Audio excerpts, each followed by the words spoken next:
Looks like we're live. Thank you.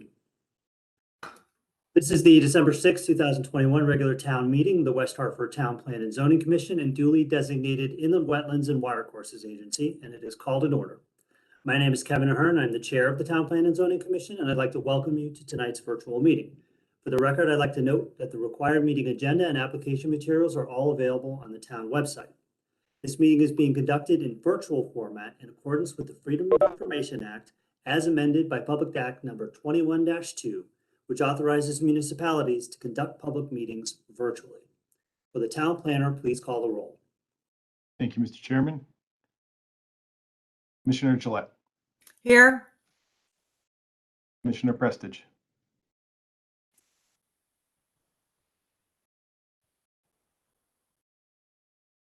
Here. Commissioner Binkhurst. Here. Commissioner Ahern. Here. For staff present, we have Todd DeMay, Town Planner, and Brian Pudlick, Associate Planner. That is the roll, Mr. Chairman. Thank you, Mr. DeMay. For the record, I'd like to note we have a quorum. Commission members and the town staff are participating by WebEx. Members of the public can view the meeting live on West Hartford Community Television at www.whctv.org and at www.youtube/WHCTV5.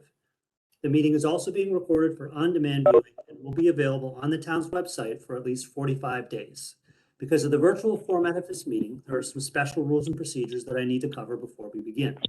First, I ask all participants to mute your device when you are not speaking. If you wish to be recognized, please raise your hand and I will call on you in the order I see hands raised at the appropriate point in the meeting. If you are participating by audio only, or I do not call on you and the debate is ending, then unmute your phone and let me know so that I can recognize you. Second, all speakers must make a good faith effort to state the person's name and title at the outset of each occasion that such person participates in the meeting. Third, all votes must be taken by roll call unless the vote is unanimous. So with that, will the town planner please proceed with the first matter on our agenda? Thank you, Mr. Chairman. The first two items are on our agenda are the approval of the meeting minutes. The first set of minutes is for our special meeting of Wednesday, October 7th. At that meeting were Commissioners Ahern, Binkhurst, and Gillette. Thank you, Mr. DeMay. Do we have a motion on this item? Move to approve. Thank you, Ms. Gillette. We have a motion. Any discussion on this item? Seeing none, let me try your minds. All those in favor? Aye. Aye. Those opposed? Item passes. Next up, Mr. DeMay. Next up are our meeting minutes of our regular meeting on November 3rd. At that meeting are Commissioners Ahern, Gillette, and Prestige. Thank you, Mr. DeMay. Do we have a motion on this item? Move we approve. Thank you, Ms. Gillette. We have a motion. Any discussion on the minutes for the November 3rd meeting? Seeing none, let me try your minds. All those in favor say aye. Aye. Aye. Those opposed? Item passes. Next up, communications. Mr. DeMay. Thank you, Mr. Chairman. Our one and only communication item relates to agenda item old business number 10. This communication item 2A, 4 Banbury Lane application inland wetland 1129 is requesting that their public hearing be left open and immediately continued to our January 3rd meeting date. No action is required under this communication, but when we get to that part of our agenda, we'll remind the Commission of the continuance request. Thank you, Mr. DeMay. All right, and just before we dive into new business, so we have a, I guess what I'll call a hard start on, correct me if I'm wrong, Mr. DeMay, item number 15. This is the land use low impact development stormwater presentation. That's going to start at 7. So we're going to work our way through our agenda, and at 6:15 we'll skip when we start on new business. Once we get to 6:15, we're going to skip what's remaining and go into the public hearings. And then once we get to 7, we'll finish the public hearing that we're on. And then we will move over to 15. So things are going to be a little out of order tonight, but I'll do my best to kind of narrate as we go, just to accommodate this presentation. So with that, first item is item number 3. Mr. Chairman, on the new business items, I will be turning it over to Mr. Pudlick. So items number 3 through 9, he's going to describe and walk the commission through and answer any of the commission's questions. I'll be here in the background for any further support. Thank you, Mr. Dumaine. Mr. Pudlick. Thank you, Mr. Chairman. This new business item is for number 840 North Main Street, Intensive Education Academy. Application of Jeffrey Foreman, Executive Director of the Intensive Education Academy, requesting TPZ review and look back of compliance with the conditions of SUP 1351.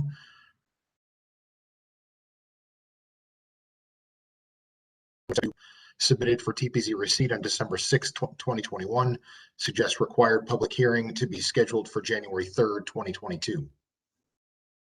Thank you, Mr. Pudlick. Do we have any questions for Mr. Pudlick on this SUP look back?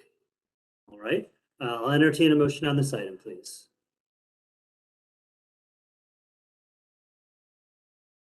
Ms. Gillette, I believe you're muted. You were all lucky.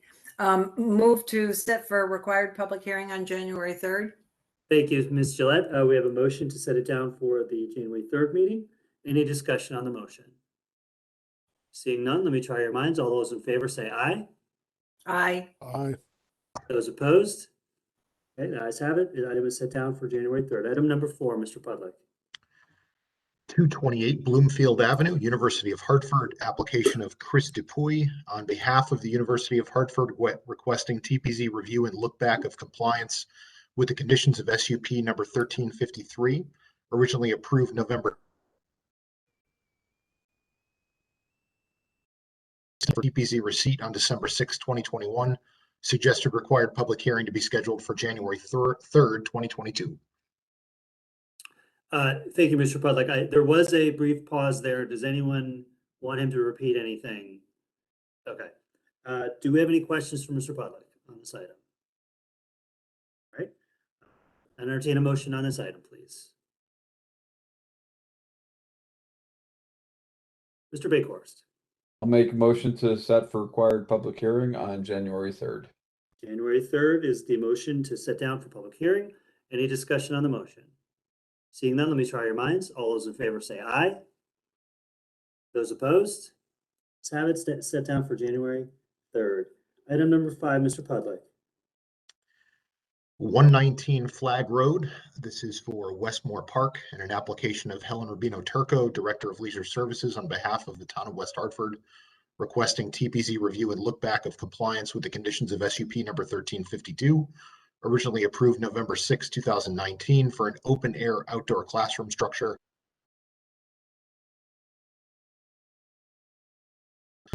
Required public hearing to be scheduled for January 3rd, 2022. Thank you, Mr. Pudlick. Again, I just asked the same question. There was a bit of a cutout there with Mr. Pudlick. Does anyone wish him to repeat anything? No. Okay. Does anyone have questions for Mr. Pudlick? All right. I'll entertain a motion on this item, please. Mr. Bakehorst. I'll make a motion to set for public hearing on January 3rd. Thank you, Mr. Bakehorst. Any discussion on the motion? Okay, seeing none, let me try your minds. All those in favor say aye. Aye. Aye. Those opposed, item passes. Where are we right now? All right, let's get into number 6. Number 6. This is an application for 116 Westmont, an application of Brett Bowen, Your Farm LLC, on behalf of Nancy Prather and Michael Shaughnessy, requesting approval of an inland wetland and watercourse permit to conduct certain regulated activities which may have an adverse impact on a wetlands regulated area.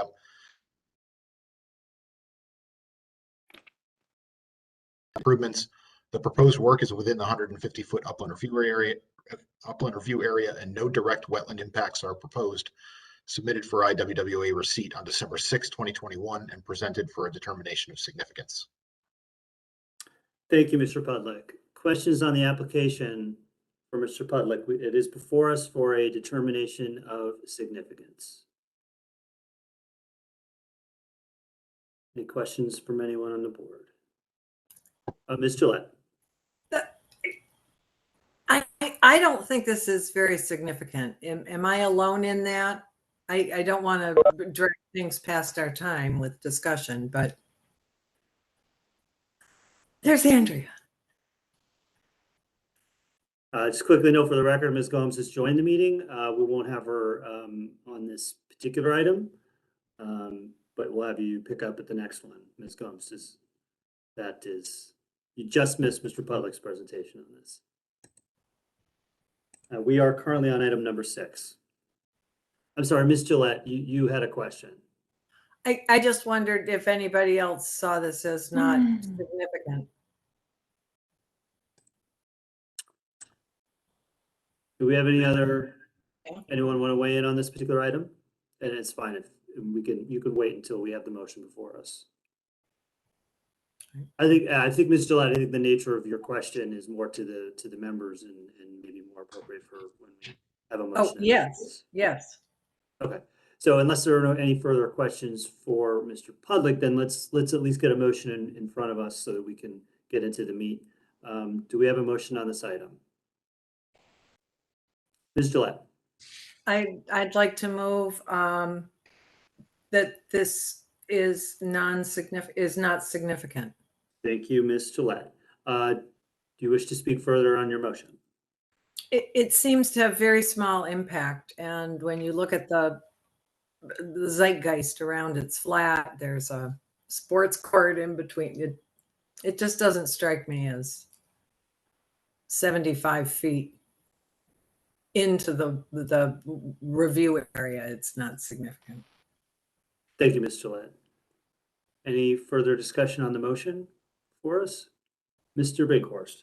I would also note that the delineated wetlands are in a predominantly up gradient position relative to the work, and the amount of work is relatively small, which would be consistent with no potential impact to the wetlands.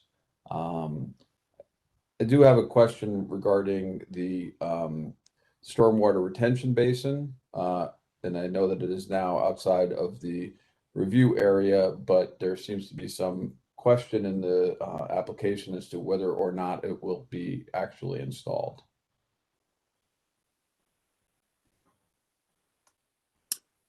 Mr. Pudlick?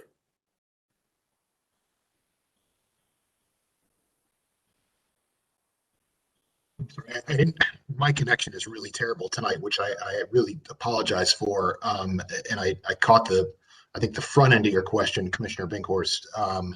But I believe it has something to do with the proposed possible detention area shown on the plan.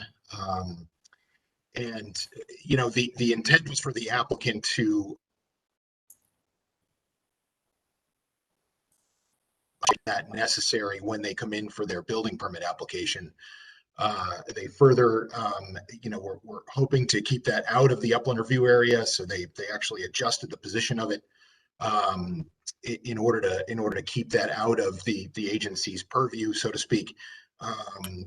But again, this is something that we don't know whether or not they're going to need until it gets through the engineering division review, at which point they'll either use it or not use it. But that has been the practice project. In order for that to be possible, they may need some on-site detention. Understood, and thank you, Mr. Pudlick, for your response. You may want to turn your video off. That might help with your connectivity a little bit.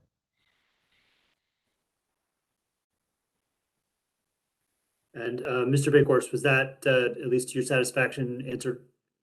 Okay, thank you. Just note for the record that Commissioner Kaplan has joined us.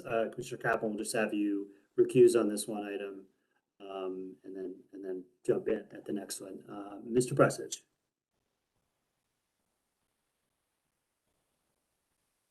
Thank you, Mr. Hearn.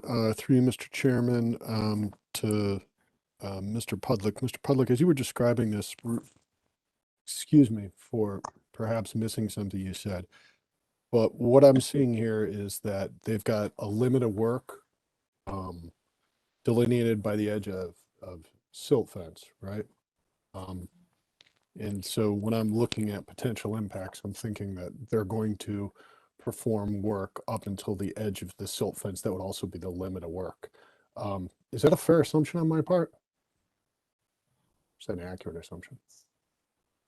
I think that probably is an accurate assumption. The work proposed here is, they are proposing a fairly large addition and a swimming pool and some associated site work, most of which is outside of the upland review area, with the exception of the addition on, I believe it's the north side of the house. The side, yeah, I believe it's the north side of the house. And but they are going to be moving equipment where the pool and the rest of the addition is going. So I think what you said is accurate. Mr. Pudlick, you dropped off right off. You said they're going to be moving equipment, and then you dropped off. Can you repeat after that?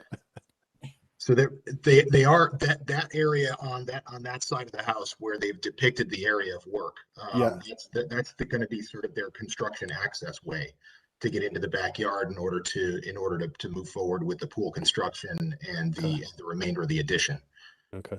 Because I'm fairly comfortable reviewing this if we can make the assumption that, and again, from your analysis of the application, please confirm or provide what other feedback, and that is what I'd like to confirm is that they're going to work within the limits of the silt fence, the sediment erosion control boundary applications that they're installing there, and then also that the applicant is attesting that they'll comply with the current version of Connecticut's requirements for sediment erosion control.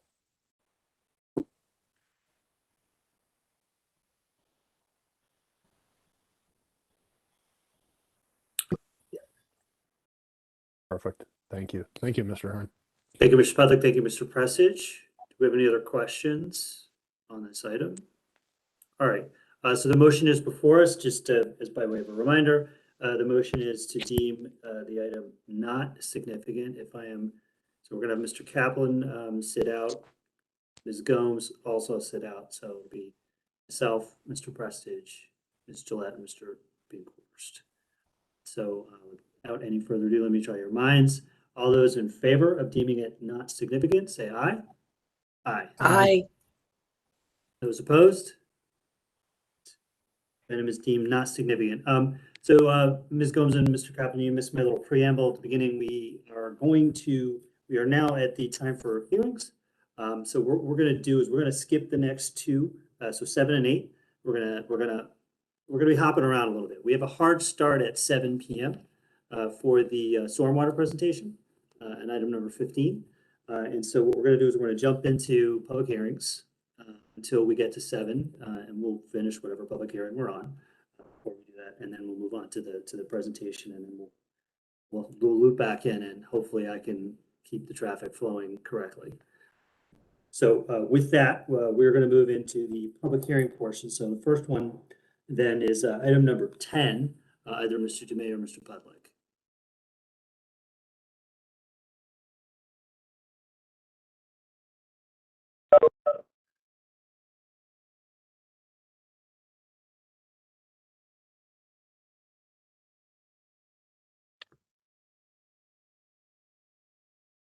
I'm sorry, I thought Mr. DeMay was going.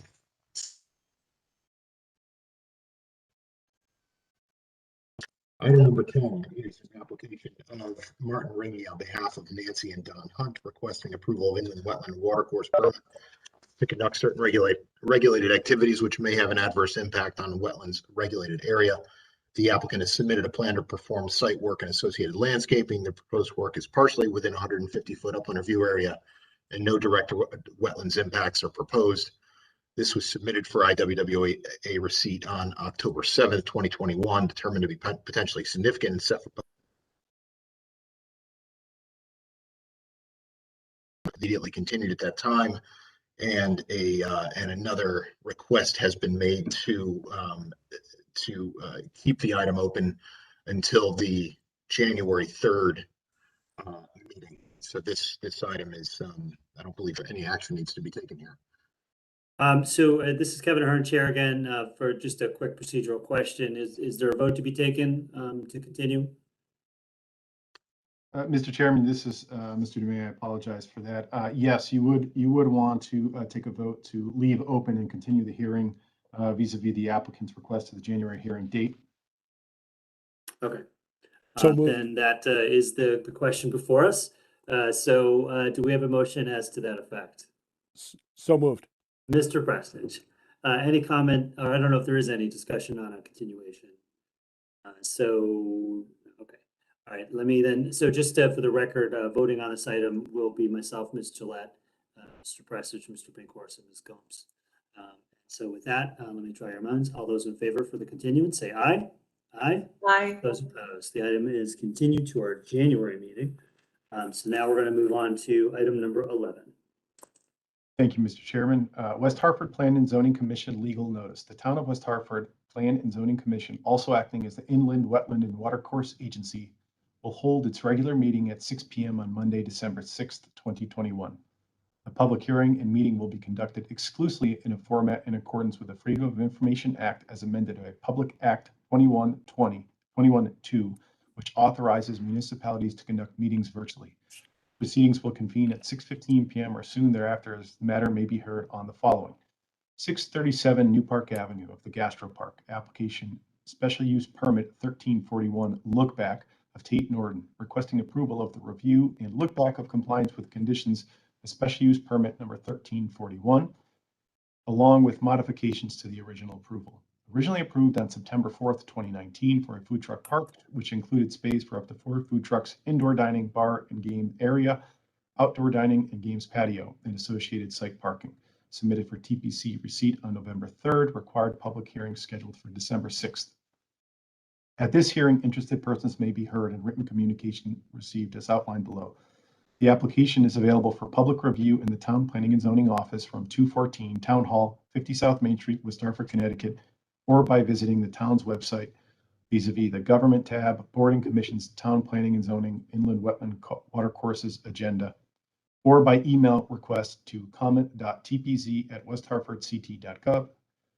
Virtual meeting viewing instructions. Members of the public can view this meeting live on YouTube at West Hartford Community Television, WHCTV.org, or on YouTube/WHCTV5. The meeting is also being recorded for on-demand viewing and will be available on the town's website for at least 45 days.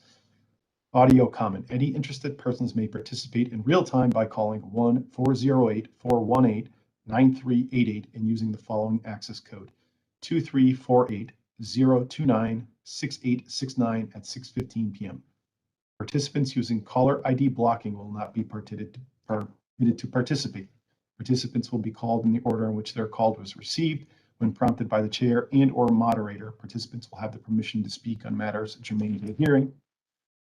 And lastly, any interested persons may submit written comment via the email to comment.tpz@westhartfordct.gov or via regular mail to attention Town Plan and Zoning Commission Office, Room 214, Town Hall, 50 South Main Street.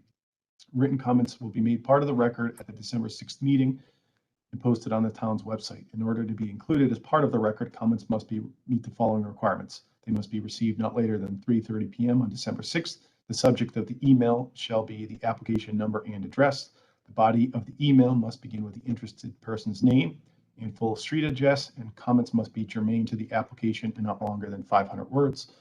Kevin Ahern, TPC Chair, Todd Dume, Town Planner. Posted to the town website on 11/22, published in the Hartford Current on 11/25 and 12/2. Thank you, Mr. Dume. Good evening again. I'm Kevin Ahern, Chair of the Town Planning and Zoning Commission. I'd like to welcome you to tonight's public hearings of the Town Planning and Zoning Commission, also acting as the Inland Wetlands and Watercourses Agency. So for the record, I'd like to note that the required meeting agenda, application materials, and legal notices are all available on the town website as described by the town planner.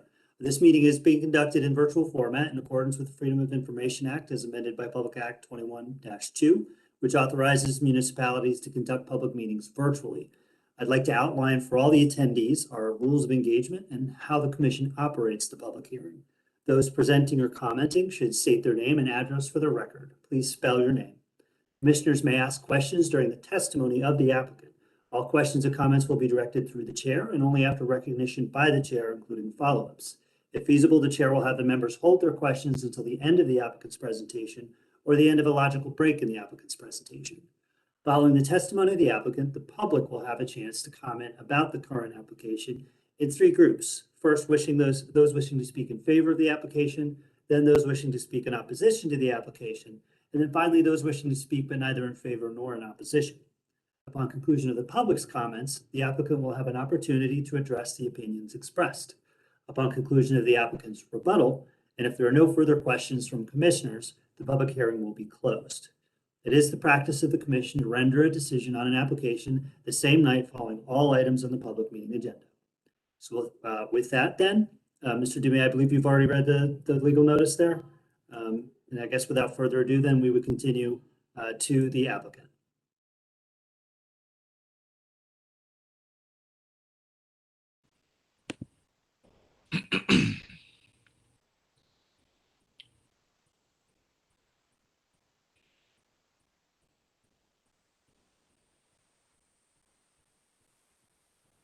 Good evening. We're ready for you. Yeah, we're ready for you guys. Okay, Sorry. perfect.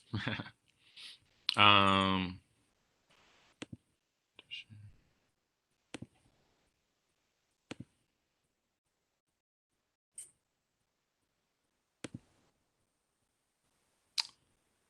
trying to share my screen right now, but I'm going to stop because I don't think it's working right now for whatever reason. What I was going to show you was essentially a mural that we've had installed at the Gastro Park by a local artist, which highlights our mission statement at the Gastro Park. That's been our mission statement since we started this project back in 2016 originally.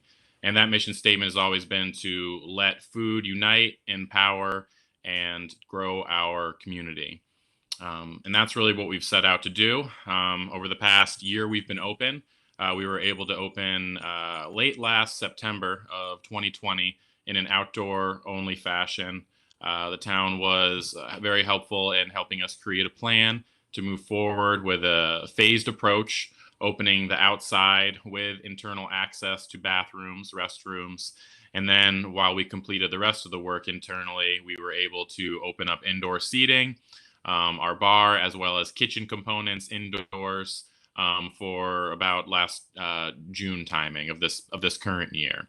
So over the course of this past year, we've certainly, had challenges and opportunities, both representative of the time of COVID, as well as just the challenges of running a small business, and especially a small business in a highly competitive market in West Hartford in the food and beverage space. Over the course of the past 2 years, we've invested over $1 million into the property at 637 New Park. Previously, it was a derelict garage that was in the process of remediation, while the current landowner also was in the process of evicting their tenants who were currently squatting on the property. Since taking over that property in 2017, we have, as I said, invested $1 million into the property, as well as connected the property to the MDC sewer line, as well as the state storm line system to help with remediation of the various waste materials on the property. We're also in the process of trying to help facilitate one of our neighboring properties, 641 New Park Avenue, put their property on the MDC sewer line as well, as they are currently on a failing septic system. That is a common theme of many of the properties in this general area of New Park Avenue. Many of them were once designed with obviously commercial warehouse uses. Now the uses are changing in New Park, becoming more high use. Obviously there's a variety of uses, mixed uses that are coming into the neighborhood now, but that doesn't really fit well for a septic system, especially in a part of town that has a very high water table and clay soils in place. So this is one of the things that took us the most amount of time in terms of getting to this point in time. I would have loved to say that we would be in business for a larger period of time during this 2-year look back, but because of those hurdles, as well as some of the hurdles presented by COVID. We really only have a year under our belts. But during that year, I think we've seen a lot of positives. We have received very positive feedback from our local neighboring small businesses, as well as people in the community. People, especially along the South Quaker, Elmwood areas of town, have really taken good use of the Trout Brook Corridor Trail that connects New Park Avenue to South Quaker. And we've had a lot of people utilize that for foot traffic and well as bikes. So that's been a good thing to see. So far, we've had an additional 20 plus food trucks who weren't currently licensed to operate in the West Hartford Bloomfield Health District are now additionally new businesses that are operating within that territory. So we've definitely been able to bring some new business activities to the town of West Hartford as well. One of the things I think is the most exciting about the Gastro Park is the indoor dining options. When we originally applied for this zoning change, 3-4 years ago, there was only one person who showed up to speak negatively about it, and they were the general manager of a nearby neighboring restaurant. And they were very worried that a food truck park meant that a business could come in and essentially undercut the operating expenses of restaurants. And while we do have some of the overhead that a restaurant doesn't have, our staff is not as robust, we still have all of the same elements of a facility, as far as an inside seating area, an outdoor patio that we maintain, our own on-site parking, bathrooms, as well as a bar and full kitchen area, and a coffee shop and bakery as well. So there's certainly a lot of bells and whistles that go into operating a facility that is on par with the standards that the West Hartford customer base is looking for. And that certainly is an ongoing process as far as how we can continue to stimulate growth at the Gastro Park. There's a lot of competitive businesses, both from the traditional brick and mortar dining space, as well as new concepts that are coming into the neighborhood. Parkville Market, obviously, is another similar concept. Not exactly a food truck park, but definitely a competitor. And at the end of the day, we really view them as a complementary business, because I think anything that makes Hartford or West Hartford or the general New Park Avenue area a destination from a culinary perspective is a good thing. There are rumors right now that there's going to be a food truck park opening in the west end of Hartford. And it appears that their approach is going to be a lot more simplistic. So at the end of the day, we take certainly a lot of pride in the fact that we offer a very comfortable, well-rounded experience for our customers. But our challenge is obviously figuring out ways to keep people coming back, Wednesday through Sunday, trying to make breakfast, lunch, and dinner profitable for not only the Gastro Park, but the vendors who take advantage of vending there. So part of this application that we're asking about is more flexibility in terms of live entertainment that we can have in the form of amplified music. When we've done acoustic things, it's performed well. We've gotten very good feedback. It also fits aligned with our mission statement about highlighting local talent and local small businesses. While these might just be, hobbies or passion projects on the side, it's certainly a nice tertiary element to our overall business focus. So being able to do more things like that will be beneficial for trying to support the Gastro Park and drive traffic. Because as I said, there's certainly many different places that people can go out to eat. And while our experience is very different than a traditional sit-down restaurant, from the atmosphere and the way you interact with servers, there certainly are a lot of things that we need to be able to do to kind of stay top of mind and keep growing the business, because there definitely is obviously a seasonal impact where we're seeing, we have a significant outdoor seating area, but that obviously is not really viable during, essentially 4 months out of the year. We have heaters out there, and people are obviously willing to sit out there maybe a little bit more because of COVID and outdoor dining being an exciting opportunity. But at the same time, we're definitely seeing a decline in the willingness of people who want to sit outside this year compared to last year. So that's certainly something that we need to try and combat, to figure out ways to bring people to the Gastro Park, even when our outdoor patio isn't, the 70 degrees and sunny situation that it is for 5 to 6 months out of the year.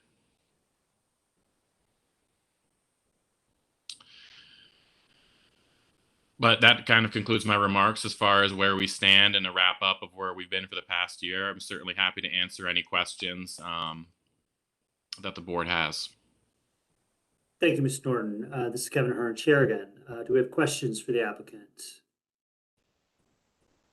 I'll just briefly, Mr. Norton, and I want to make sure that I understand the two requests that are in addition to the look back are the acoustic performances, the live music performances, excuse me. And then the secondary one is the pea gravel area to be used for seating. If you could just, I have it in front of me, I have the map, we all do. Sure. If you could direct me, specifically point to me where that is relative, and so I can put myself in. The pea gravel area, I believe it says, it should be in the top left corner of your map. If you're looking at okay. Yep. So it's those 24 seats that you're. Okay. Correct. Yep. That is correct.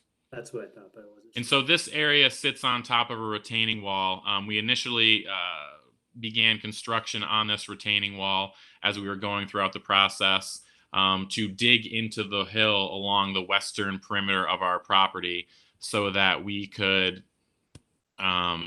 essentially get additional parking. Yep, there it is. That's awesome. I wish I could take credit for that. Whoever's doing that is quick with the trigger. But yeah, so that retaining wall was installed to basically get parking, additional parking on site. And then there was an opportunity to obviously create an additional seating area. And so we wanted to be able to get approval.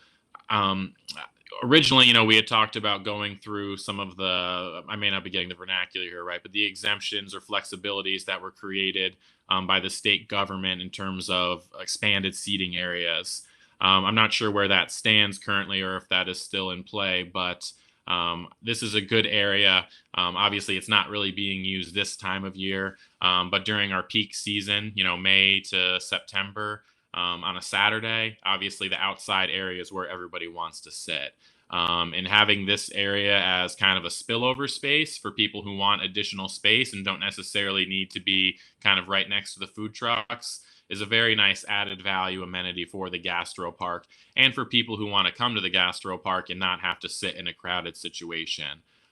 So it's kind of a silver lining in terms of the fact that we had to build this wall for the parking. Obviously, it's money that we didn't really want to spend. Obviously, it's necessary to have parking, but at the same time, this would provide, a much needed sort of return on that investment, as well as providing a much more safer and I think more comfortable consumer experience for some of our customers who are looking for a more, spread out, socially distant dining experience. Thank you, Mr. Norton. I guess I'll just jump right into the secondary one, and just so we can again draw a line around that.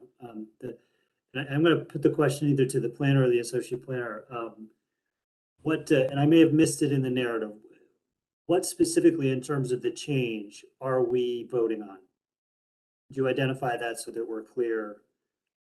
Where we are now versus what will be approved if we go forward with the new restrictions or music and or live. Thank you, Mr. Chairman. Todd DeMay, Town Planner. The two changes to the original approval that you would be authorizing if this request goes forward are, one, the use of that upper patio area that was just described by Mr. Norton. That would be one of those changes. And the other would be to permit live music to operate at the Gastro Park, because the original approval only called for the use of outdoor speaker system with low background music to accompany the Gastro Park. So those would be the two primary changes that you'd be authorizing as part of any potential action on this particular application. All right. So this is Kevin Hearn, Chair again. So it would be everything that was approved in the last one. It's just we're going to now allow live music, but all of whatever parameters were drawn around the acoustic music are also drawn around the live music. Is that correct? Okay. Thank you. Thank you, and thank you everyone for indulging my questions. Mr. Prestidge.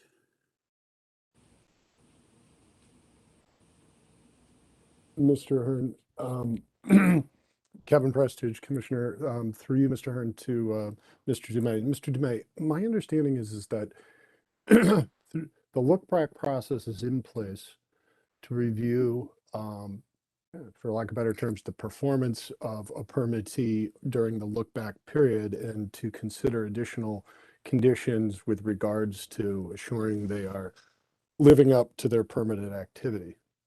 I'm seeing this as something different. I'm seeing this as like a completely new application. Well, not a new application. It seems like a request for new activities, and I'm having a hard time trying to fit this procedurally in place. Mr. Chairman, through you to Commissioner Prestige, you are generally correct. The look back process by itself is a review of past compliance of conditions. However, the application process is the exact same as you would undertake and notice and conduct a hearing for any new or modified special use permit. So in the past, we have often, I guess not super often, but somewhat frequently done this where we allow an applicant, since the application is duly noticed, they provide written application materials highlighting the change that they're seeking. And then it also affords the Planning Commission to assess the old approval and impose conditions, but you essentially are operating on a new application and reauthorizing the special use permit with a request before you. So it gives you the opportunity to do both, I guess, Mr. Prestige, to look at past operation and then look at the request before you. If approved, it would allow you to impose additional conditions on top of anything that you already authorized, subject to questions and comments from the public. Mm-hmm. So I'm understood. I see there's a letter, there's something about striping. Has that been, Mr. Dumais, do you know if that's been addressed? Parking space striping? It is. So the image that I previously shared, if you've gone to the Gastro Park, there are two separate areas within the parking, and you can see that on the plans that are provided. There's a gravel portion, and then there's a bituminous asphalt portion, both of which have striping. The need to periodically stripe the gravel part is essentially incumbent on an operational and maintenance perspective from the owner. So it was periodically striped and restriped, and I can let Mr. Norden talk about that frequency, but that striping did occur. We observed it and photographed it, but I think yours is probably one of a maintenance question that Mr. Norden might be best suited to answer. Yep, absolutely. Yeah, it's certainly I'm something. satisfied. So the area basically behind the building is not paved; it's gravel. We did that for cost, maintenance, as well as permeation reasons. So I believe we have, it's listed on the sheet, but 15 spaces along that back retaining wall. So obviously, as cars move about there over the course of daily wear and tear traffic, there is the need to restripe that. So that is something that we look to do, obviously, periodically. I believe that obviously when there was a visit done, it was a little bit faded.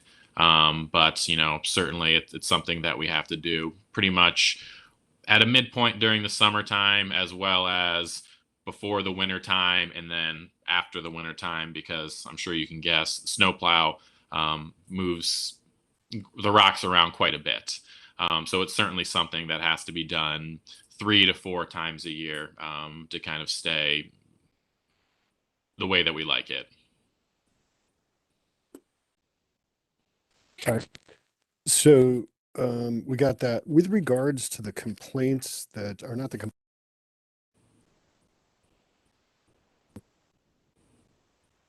okay. With regards to the police calls for service, it says the majority of these calls were routine in nature. Okay. Which ones what were the ones that weren't routine, and did they have any association with any outdoor music or anything like that? I'd hate to grant a permit for something that we have evidence that it's an issue in the past. So just, this is Kevin Hearn, Chair again. I don't know if either the planner or Mr. Norton can answer this, but either jump in on that. Yeah, I'm not. You cut out a little bit, so I don't know if I heard all of it, but I'm not aware of any complaints or calls. Okay. So I can't speak to those. Yeah, I'm referring to the November 18th email from Peter Judah to Rob Goslin. So, Mr. Demay, can you give us some context on that? thank you, Mr. Chairman. Through you to Commissioner Prestige, and if Mr. Pudlick's connection is good enough, if I get this incorrect, feel free to correct me. So as part of our standard review with any look back or for any new special use permit, one of the things that you implore staff to do is coordinate a review with other divisions and departments in town that have some review and oversight. In this instance, your question, Mr. Prestige, is regarding the email from Lieutenant Peter Judah in the police department dated Thursday, November 18th, Robert Goslin. Mr. Norton, that's what he's referring to. So this is our standard review of a special use permit. In that review, I think this is what Mr. Prestige is talking about. He noted that the police have responded to that area approximately 9 times since 2019. Upon further follow-up with Lieutenant Judah, Mr. Pudlick was informed that those were area calls, not specifically derived from the Gastro Park itself as a use, with the exception of one motor vehicle accident that occurred at the driveway access point from 635 New Park. So that's the access way that serves the whole complex, not only Gastro Park, but the other buildings on the site. So apparently there was a motor vehicle issue at New Park and that overall site driveway entrance. So of those 9, it's our understanding from Lieutenant Judah, and I'll look for Mr. Pudlick's nod, or okay, that looks accurate. That was the one issue out of those 9, if that helps answer your question, Mr. Prestige, that could have any kind of tangential relationship to his email to the special use permit. Mr. Demay, that cleans up exactly what I'm looking for. I want to make sure that they're not associated with things that we would then grant additional permission for additional activity. That's wonderful. I guess the other thing that I would just like to add to that is, we've certainly had a lot of positive experiences with the local police force as well as fire department. Our property abuts to the back of the Elmwood local fire station. So, a lot of them have enjoyed coming to the Gastro Park for dining as well as, morning coffees. And in my conversations with them, I've come to learn some of their lingo about the area. So they maybe not affectionately, but refer to the end of this 635 kind of quasi-private road as the hole. So there definitely is kind of a negative connotation with that kind of section as how it's kind of been used in the past and some of the activities they've had to review upon. We've owned the property for a period of time, both obviously active as the Gastro Park and not active. And I can say that there's definitely, at least from my opinion, been, I think, less acts of theft in the neighborhood since the Gastro Park has opened up. Several times while we were owners of the property, but before it was in operation, Butler Power Equipment, which is right across from us, had things stolen out of their lot, during not terribly off-peak hours, obviously outside of business. Obviously, I can't say with 100% certainty that those things aren't happening anymore, but it definitely appears that, the activity and the audience that's coming to the Gastro Park, I think, is helping kind of maintain a sense of order, on that private section of New Park Avenue. Okay. So, let's see. So getting back to it. So we're good with that. So, Mr. Demay, if you could help me again with regards to the context of permitting outdoor music. So, my understanding is that, what was I going to say? Amplified music was permitted outside as part of the original permit, but it had to be within the town noise ordinance rules for that area, that zone. So what is it that we are being asked to permit with regards to the, should say, the strength or the volume of noise? And also, could you remind me, would that permit or that allowance for outdoor music, would that run with the land? So should this property change hands or the business change hands, would the subsequent business have that ability to have outdoor music? Mr. Chairman, through you to Commissioner Prestage, to take your second question first. Yes, the Okay. approval would run with the land. The first question is a good one, indeed, because when the food truck ordinance was crafted in section 17734, there's a subsection that specifically deals with your ability to approve any type of amplified noise or music that's a little bit dissimilar from other provisions. And what it says is that you, at the time of application, have the ability to approve any form of music for the benefit of the patrons, insofar as the applicant specifically states and provides you with the specific details regarding the manner in which they intend to provide music.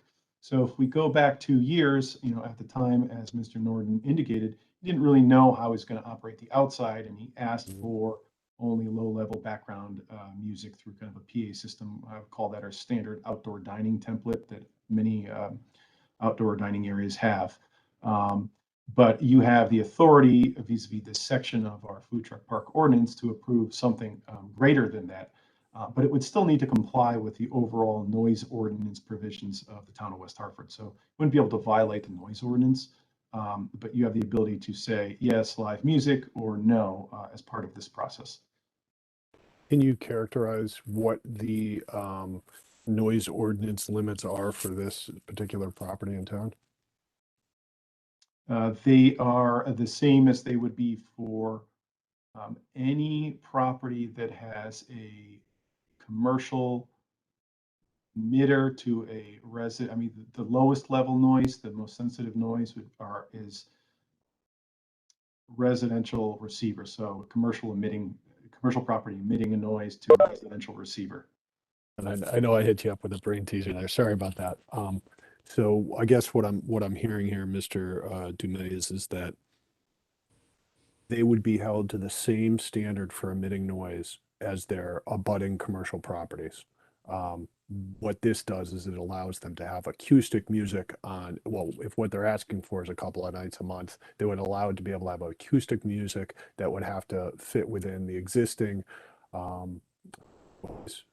requirements for that zone, for that property, and it happens to coincide with the abutting properties too. Okay, good. I think that fits. Thanks.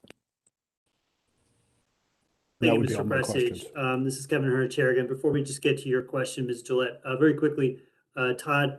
So, and this is actually, I think this started perhaps with Jeff Daniels, and then I think Kevin Prestage has continued to ask for this, and I think it's a really helpful information for us, especially with lookbacks, to get the police information.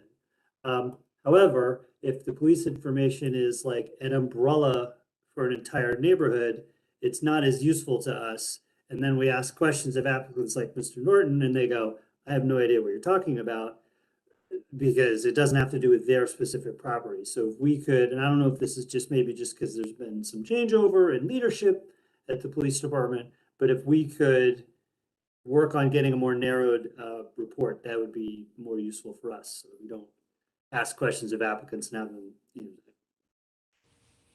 So anyway, thank you, Ms. Gillette. Please.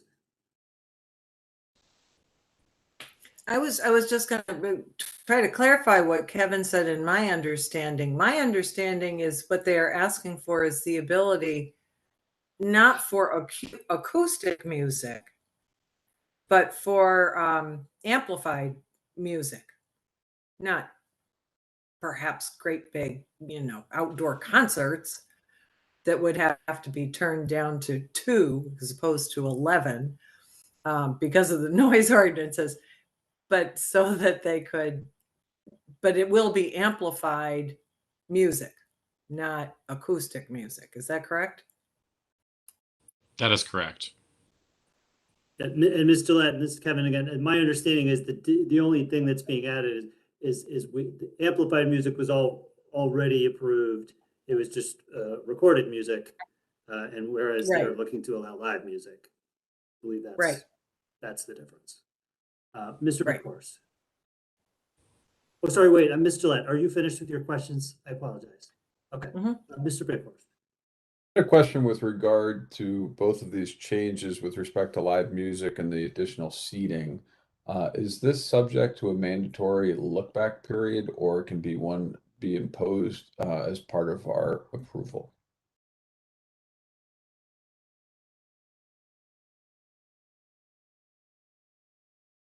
Mr. Chairman, through you to Commissioner Binkhorst, since there are new elements of being requested, and this can be subject to an additional look back period for the new uses being added in this instance. In the past, you have done that in similar patterns when you go through this review process with an expansion of previously authorized uses through the special use permit process. So you do have that authority to impose the look back to address any new conditions that are being modified under this current application. Thank you, Mr. Dugan. This is Kevin, our chair again. Thank you, Mr. Bickhorst. That's an excellent question and a follow-up from Mr. Prestige's. I think that whilst we can, this is an appropriate vehicle to consider new items. I think all the same rules apply. You come back in 2 years for a look back. So well done. Thank you. I know Mr. Norton loves having these chats with us, so. I look forward to it every 2 years. Do we have any other questions from the commissioners? Seeing none, the timing is going really well so far. So we would then, at this point, unless Mr. Norton has anything further, this won't be your last opportunity to talk, but we would move on to our public comment portion. So I'd ask the planner, do we have any public comments either via email or live? Mr. Chairman, there were no official public comments through the comment.tpc inbox. That being said, I do see 2 call-in numbers. I will attempt to unmute those now. So the first call-in number that I see on our end is a phone number that ends in 52. So it's 860 ending in 52. I am going to unmute your line now. If you're interested in speaking on this topic, state your name and address. I believe you'll have to press *6 to unmute yourself.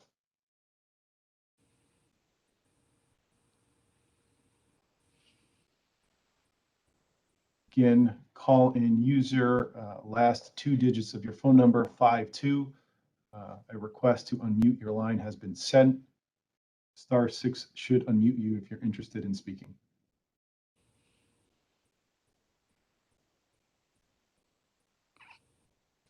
Mr. Chairman, I'll move on to the next caller to see if we have better luck there. The next caller, last 2 digits are 16. That's 860 with the last 2 digits of 16. Oh, I see our last caller is unmuted. Go ahead, phone number 52. Hello, my name is Geraldine Finley. I'm the pastor of the Christian Community Outreach Church. I ask you to bear with me a little bit. My words will be short. I'm on oxygen level here, and my talking caused me to start coughing. We have been established in our community for over 33 years. Of course, we are a faith-based organization in our community, directing people to where they can get help. Right now, our services are being held on conference line, and we are seeking that we can have a home base right now to have the people to come to. We're about 10, 12 people. Ma'am, I hate to interrupt you. I apologize for interrupting you. So you were actually speaking to I believe our next application. We are currently talking about 637 New Park Avenue. So I would ask if you could, we want to hear your comments, but we also need to have the applicant present to hear your comments. And the applicant is not presently here. So if you could please stay on the line, hold your comments, and then we will come back to you. Okay, thank you. Thank you. All right, Mr. Dumais. Mr. Dumais, you're muted. Thank you. Call-in user 8607, last two digits 16. Your line is unmuted. If you'd like to speak to 637 New Park Avenue, Gastro Park, special use permit 1341, you are unmuted and you can do so now. Well, thank you very much. My name is Robert M. Rolson, R-O-W-L-S-O-N. I'm speaking tonight, I'm at 169 Arundel Avenue. I am speaking this evening on behalf of Framingham Commons, who is the property owner for the land immediately adjacent to the north side of Gastro Park. I'd like to start by saying we think Gastro Park is a tremendous uplifting asset, not only to the immediate area that it's in, but overall in general to the New Park Avenue area. We hope that there are more uses like Gastro Park coming in the future. Their success is greatly appreciated by our property owner and certainly others in the area. I thought, based on a couple of comments that were made earlier, I thought I'd better give you just a brief 2 paragraphs history, if you will, of 635 New Park. That's a 3.5 acre parcel of land, more or less. I think it was referred to as the whole previously.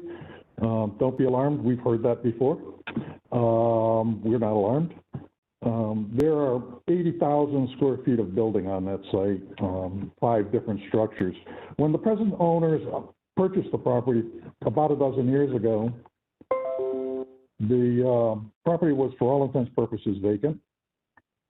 There was one tenant who was squatting, paying no rent. And over the ensuing dozen years or so, and a lot of work with various parts of town hall during that time period, a lot of effort on the part of the property owner, big investment on the part of the property owner in terms of overall site condition and property conditions. We're happy to report today that the site is 100% occupied. Actually call it fully occupied, it's probably 97% occupied. We're at the point now where the tenants that come in are change tenants. One goes out, one can come in. The uses are and have been pointedly directed towards generally service uses, gyms, fitness centers, things like that. There are retail establishments there, but not many. We would concur with the applicant when he said there used to be significant police activity in the area, and that, by and large, I believe was a result of a lack of people in the area. And it's always been my philosophy: the more people that come to an area, the safer that area will become, and changed it and will become. We support, obviously, Gastro Park. We think that they really do contribute something. They're unique. The aesthetic of the property is so much different than what people are used to seeing. We hope and pray for their success and continued success. And I talked with the applicant a couple of months ago, and I told him we would like very much to be able to be part of something that we could do to help them if there's anything we can do. At the present time, and I'm going to address this as a problem, but I want you to take it as not the most serious problem in the world. We get a lot of overflow parking from Gastro Park on certain days, on certain evenings, at certain times. And that long right-of-way that leads into Gastro Park is a right-of-way that they're allowed to use for access to their property. It is privately owned land. It is not necessarily available for anybody to park on that wants to. It is private land. It is within the boundaries of that property. So here's the gist of our concern, and I hope we can recognize that concern as we go forward and as we continue to talk to the property owner, the petitioner. We are being the ownership is going to be bringing in an application to the town in the near future, only delayed by a false start 2 years ago and then COVID after that. And only delaying now because we're waiting to see the outcome of the town's TOD zoning implementation.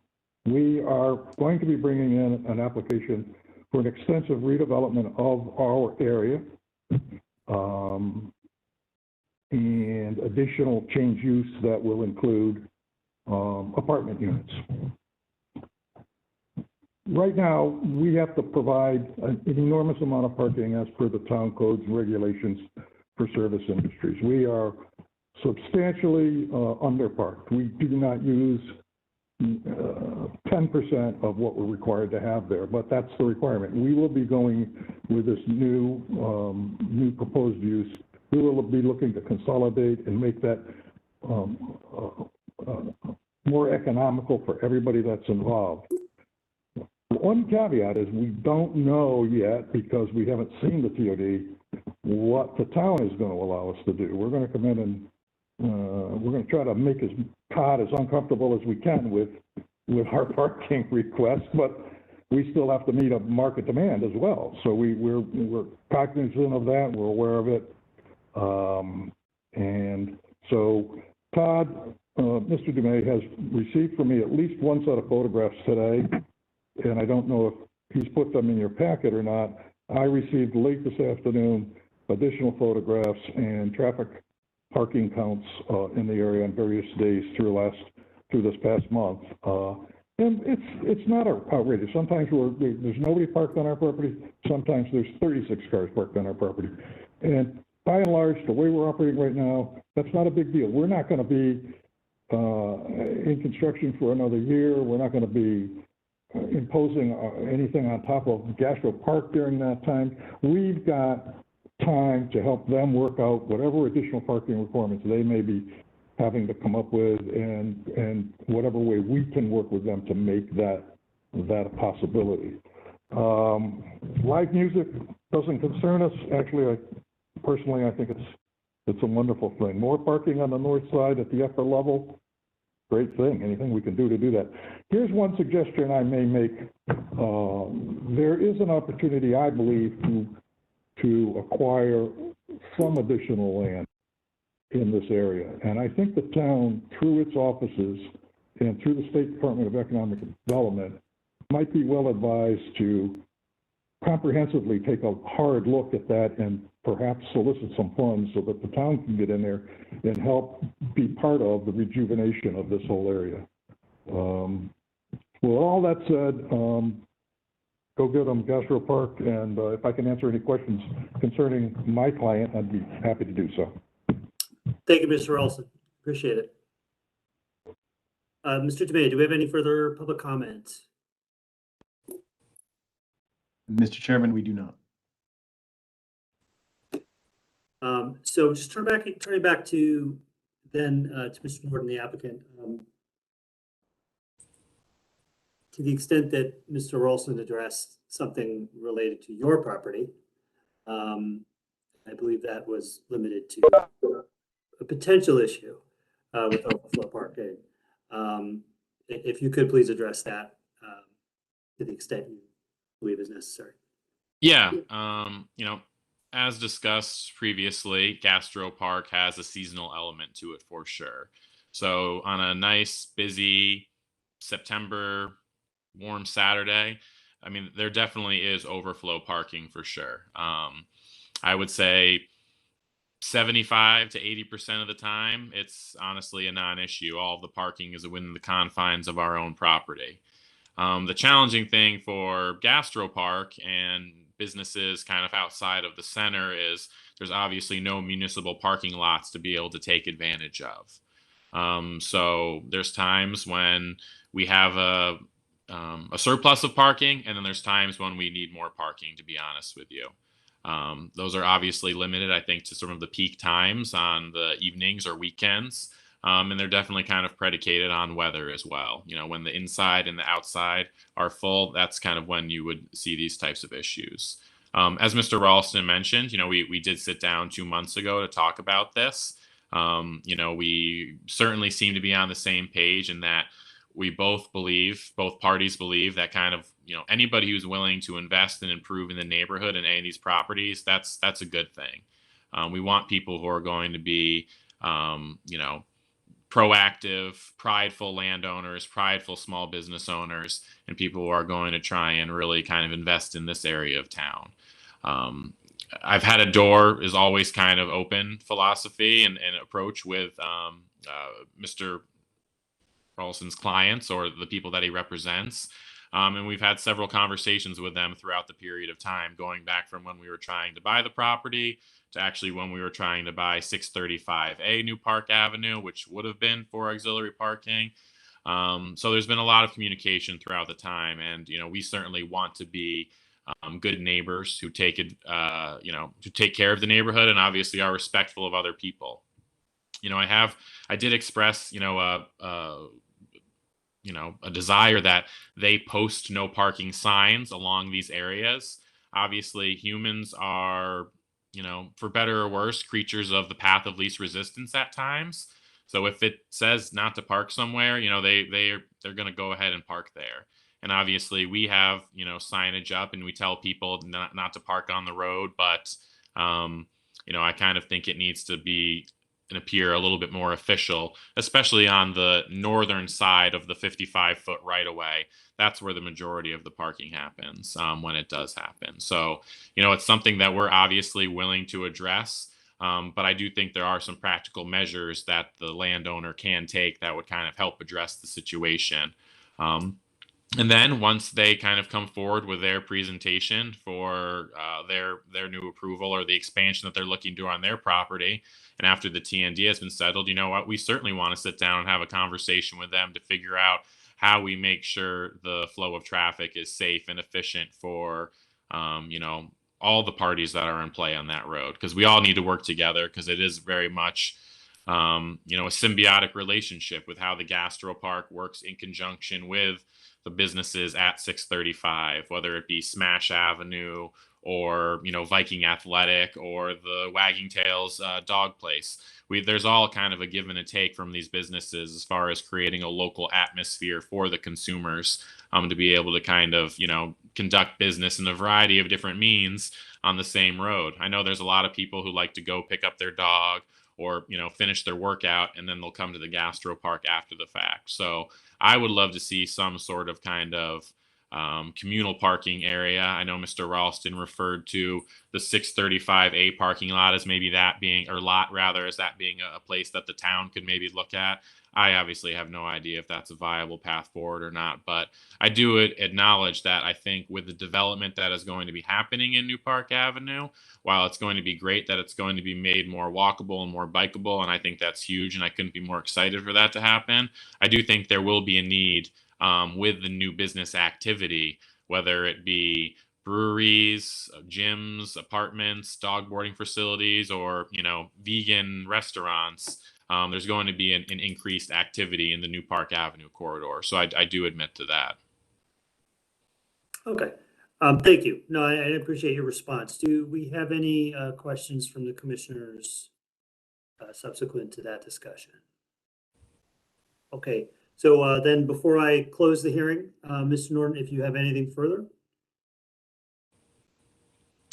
I guess I'll just close by saying, you know, we're very grateful for the time of everybody tonight. We're very grateful for the support of the town over this process. Obviously, the Gastro Park is a non-traditional business concept, not something that you see a lot of here in Connecticut. And while there are certainly a lot of different things going forward, we're very excited to be here in West Hartford because we do think West Hartford as a whole is a culinary destination. truthfully, I think we're just at the beginning of things here for the Gastro Park, with not even a year under our belt of having the indoors be operational. But I'm very excited about what the future holds, both in terms of how we're going to be able to support small businesses, but also bringing the community together and using food and art and entertainment and all the things kind of around it to be the linchpin to bring a lot of different types of people and different walks of life who kind of make West Hartford special. Because that's, at the end of the day, I think one of the things that is best about West Hartford, all the different cultures and styles of cuisine and food and different backgrounds. And that's really what we're trying to emulate here at the Gastro Park. So we certainly are committed to being the best neighbors and the best small business advocates we can be here in town. And we appreciate everybody who supported this endeavor to this point in time. Thank you, Mr. Norton. I appreciate it. And then with that, this public hearing is closed. If I could just beg the indulgence of Mr. Dietz and Mr. Dickinson, we're just going to take a very quick 5-minute recess for the members, and we'll be right back. I'm very anxious to hear this presentation. Okay, so if members, if you could just shut your video off when you're away and then turn it back on when you're back.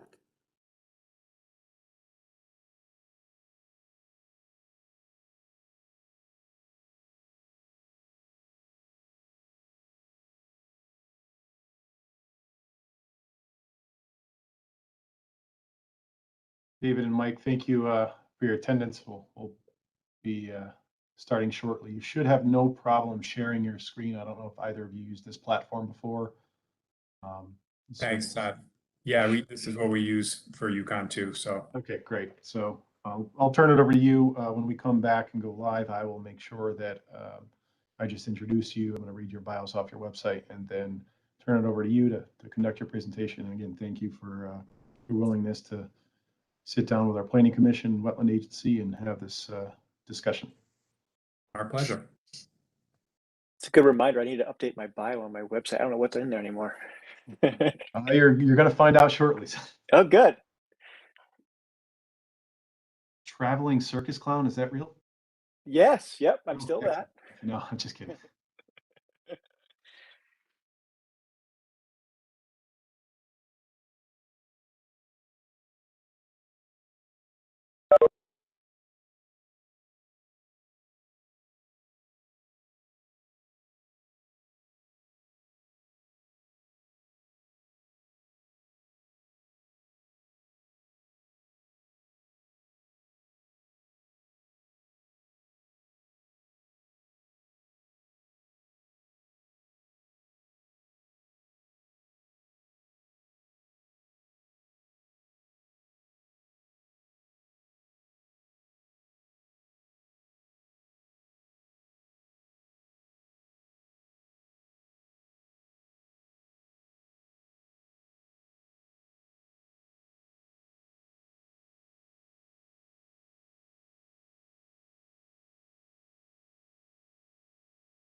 Kevin, I'm here, but it says my camera is sharing the video with some unknown entity somewhere on the internet. I'll try to see if I can get it to share it with you. But I'm here. Someone in the Ukraine is very pleased. Kaspersky is a wonderful thing. Thank you. So we have, But I'm here. all right, so we just need Mr. Kaplan and then we're good to go.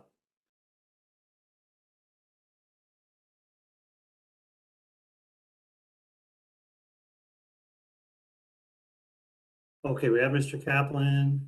We've got Liz back from the clutches, whoever stole her video. Okay, so with that then, we are back in. So then I'll turn this over, I guess, first to Mr. Dumais, since this is part of the town planners report.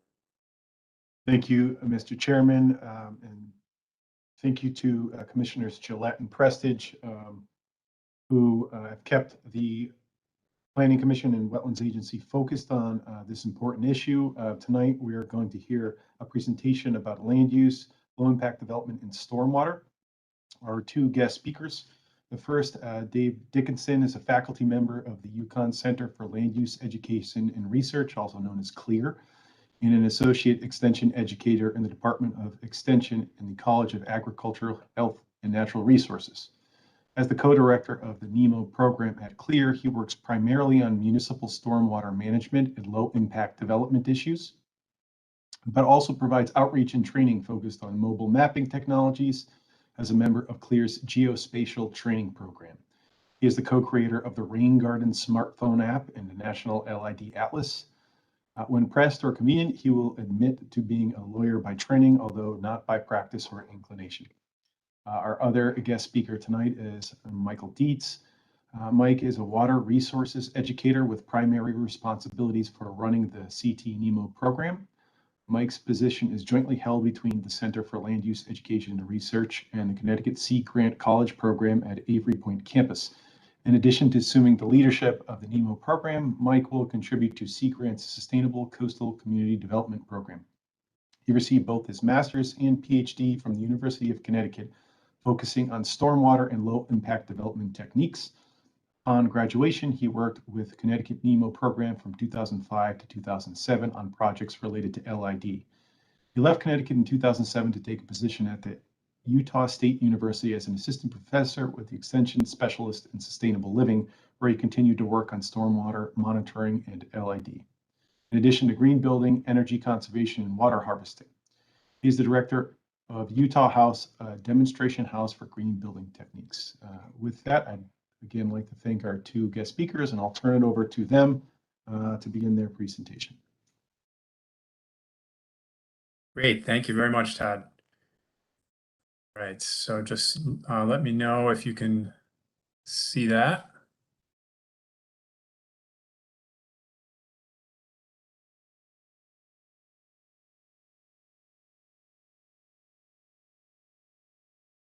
All right, are those slides, is the title slide showing? Okay, great.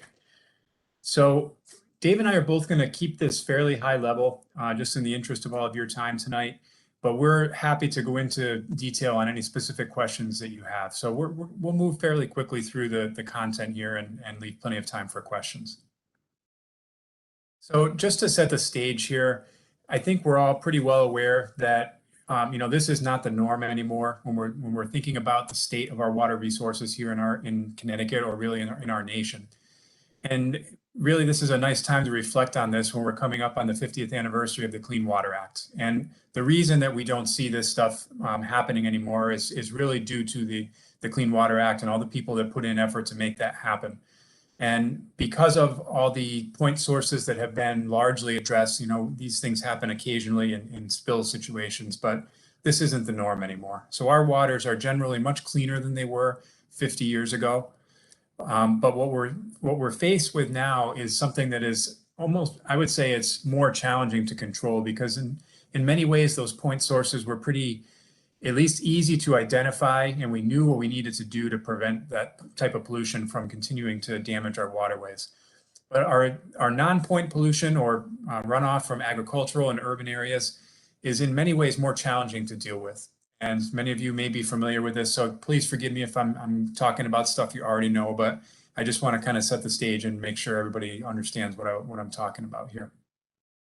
And there are other things that also contribute in our big cities in the eastern half of the country, when with where these systems were created, where the sewers are in the same pipes as the stormwater. And many of you are aware when we have big rainstorms, as we did this summer, our combined sewer overflows into our waterways, and most locally for you would be the Connecticut River. This causes lots of problems that is still an issue that is occurring to this day. I'm not going to really talk too much about that tonight, just in the interest of time, but I can answer questions about that. But what's really driving the things that we'll be focusing on tonight are the things that we kind of take for granted. It's the way that we've developed on the landscape. It's our roads, our parking lots, the rooftops, driveways, these sorts of things that are impervious to water. So when it rains, water cannot pass through these surfaces and therefore runs off and goes somewhere else. So if we look at a forested watershed, Connecticut is a really nice way to visualize this sequence of slides, because your town is a really good example. You have parts of town where you can go and walk in the woods and not see any houses in it, and you might see a river that would look something like this. Very nice tree cover over that stream, good structure in the river itself. The banks aren't eroded. We would consider that to be a healthy, undisturbed scenario. Then we get a little bit more developed. We have a few subdivisions, let's say, for example, a few roads, and we start to see waterways that look something like this. So we have maybe some parking lots or impervious surfaces that are close to those waterways. Our banks are now becoming armored to prevent some of the damage that all that excess water is causing when it gets into the rivers. We don't have the good tree cover. You get the idea. The next step on the continuum might be, as we get in your town a little closer to downtown, and we see evidence of this development and the things that we've done to address that. This is Trout Brook, as you are well aware. And I'm sure many of you have been out there fishing in that brook trying to catch trout, and you probably were unsuccessful, I'm sure, because it's not really great habitat for trout these days, as you are aware. So those concrete lined channels are not great habitat for the native fish species that used to live here. Then when we go all the way to the far end of the spectrum, when we consider our very densely urbanized areas like downtown Hartford, we'll see in a second what that looks like, but this is a picture of Bushnell Park. So you can see the Capitol in the background there and the Soldiers and Sailors Arch. This postcard's from 1905, and you may be wondering why this river is in that picture. And if unless you were around in 1905, you wouldn't remember this, because in the 1950s, the Park River was buried underneath the city because of major flooding that happened in that decade. So to prevent damage to property and to lives in the city, they put the Park River into a conduit, and it travels underneath the city now. So that's what it looks like at this point in time.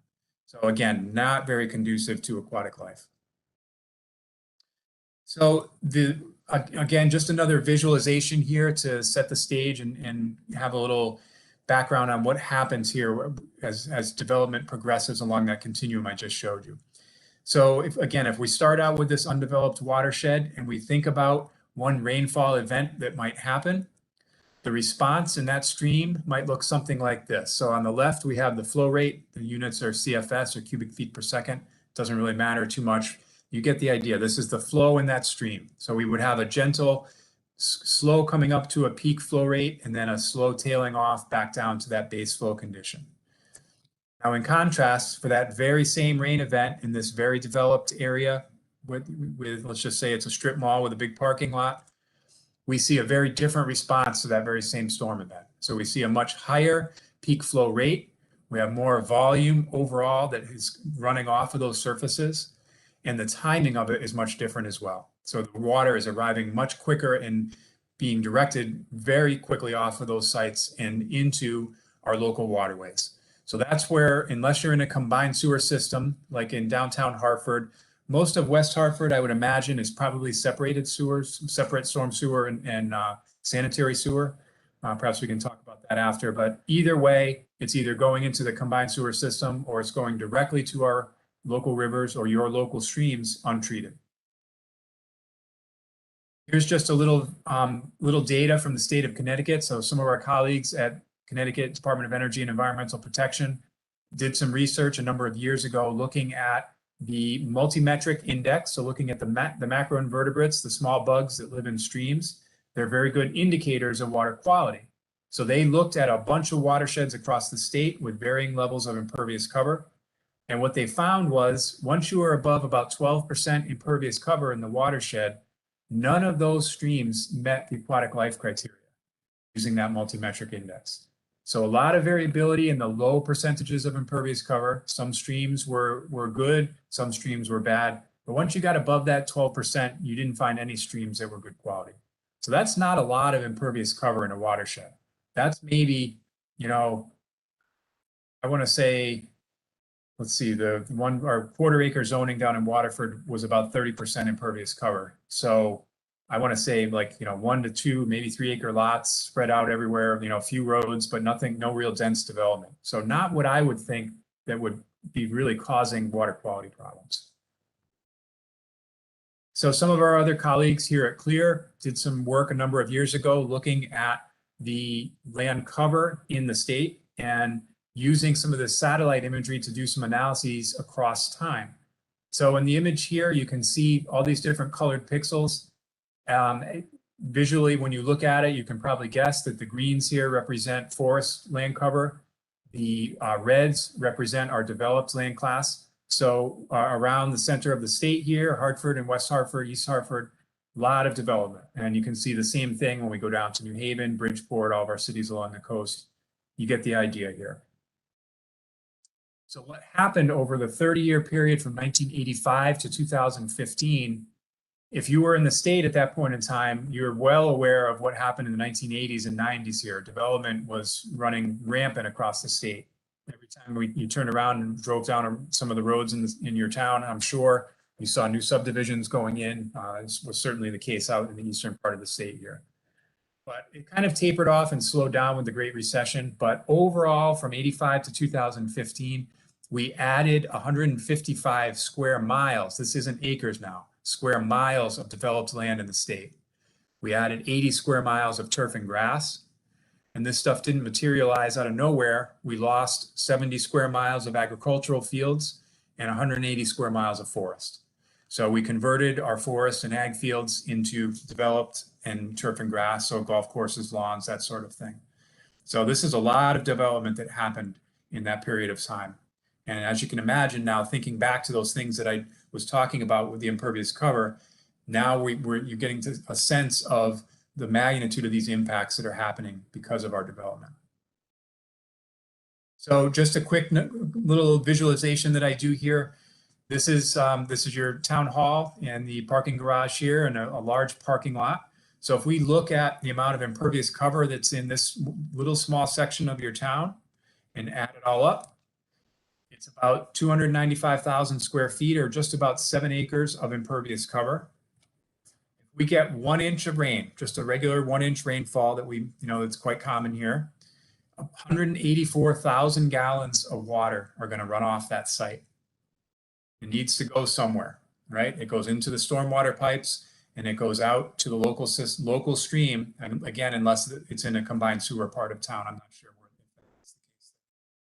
In an average year where we get 48 inches of precipitation, 8.8 million gallons of water run off that site. Now, this is just a couple of buildings in a parking lot in your town. Multiply this now across your whole developed downtown, go to Hartford, go to New York City, and think about the magnitude of one small rain event now and the billions of gallons of water that are going to run off those developed areas. So now you get a sense of how big of an issue this is and how many problems this can cause across the landscape. So that's kind of the background. We'll jump right into low impact development practices now. So the main goal behind low impact development is really to preserve the pre-development hydrology of the site. So when you're starting from scratch, if you're, and you're in new subdivisions and you're trying to build things from an undeveloped state into a developed condition, you're trying to make that site act as if it was still undeveloped. It's a little different when you're doing retrofits, and we can talk a little more about that. But this is kind of the new development scenario that I'm going to talk about here. but many of the examples that I'll show you are actually from retrofit conditions. So it's really about trying to replicate how water was moving across the landscape before development started to occur. So looking at the site and figuring out how water is moving is really a key piece at the beginning to start out with. So you don't start out with all the fun, sexy practices, the things we're going to talk about tonight, like rain gardens and pervious pavements. You start by examining that site and figuring out how water is moving and figuring out how you can have all that stuff work in your favor. The existing water paths and intact forest cover and intact soils, that sort of thing. So this first step of using good site design can be one of the most cost-effective ways to manage stormwater. And we'll use a really great example here from Dave's driveway. So Dave lives in Glastonbury. He needed to redo his driveway. And we were talking a little bit about options, and he looked at pervious pavements, which I'm going to talk to you about tonight. And he decided to go with regular asphalt instead of pervious for this particular site, for his home. And the main reason was because when he looked at it, he realized that the water was not leaving his property. Water from his driveway was not connected into that stormwater system on the street. It was directed into the woods and just infiltrated right there. So by using regular asphalt here, he was not exacerbating the problem. It really wasn't causing any issue at all locally. So in this scenario, he was able to save a lot of money and really accomplish the same task. So again, asking the questions, seeing about where water's moving from the beginning. So we'll go through the practices here: bioretention or rain gardens, pervious pavements, green roofs, and water harvesting.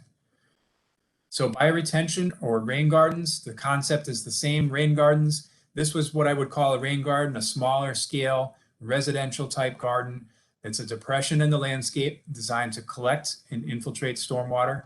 So in this case, we're collecting stormwater runoff off the roof of this building with a gutter downspout that directs water over to the garden. So designed to look nice, be easy to take care of, be an amenity to your landscape, and perform all these important functions, and still be something that's easy to maintain on a small scale.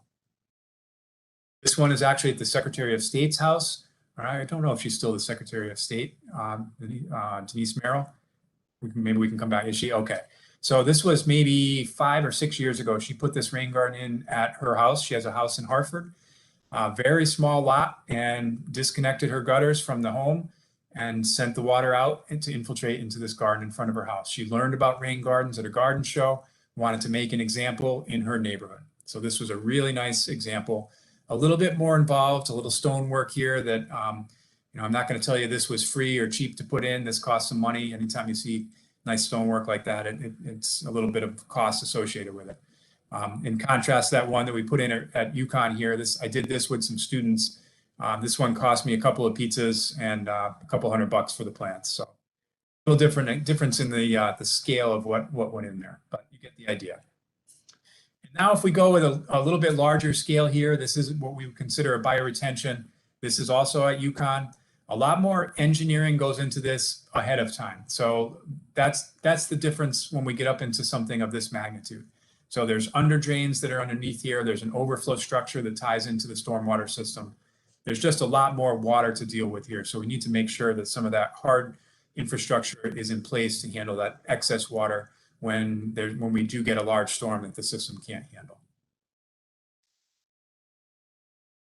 New Haven is really one of the leaders in our state as far as our cities are concerned. They have a huge bioswale effort underway. So again, just kind of tucking these small gardens in wherever they can between the sidewalk and the road, and putting these curb cuts in to allow that water to come in.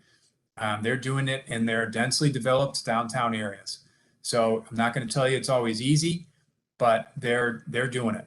So it's just a great example of how when you have some motivated people, so the city engineer and the assistant city engineer are both they're very willing. They were willing to try new things a few years back and just see if they can make a difference.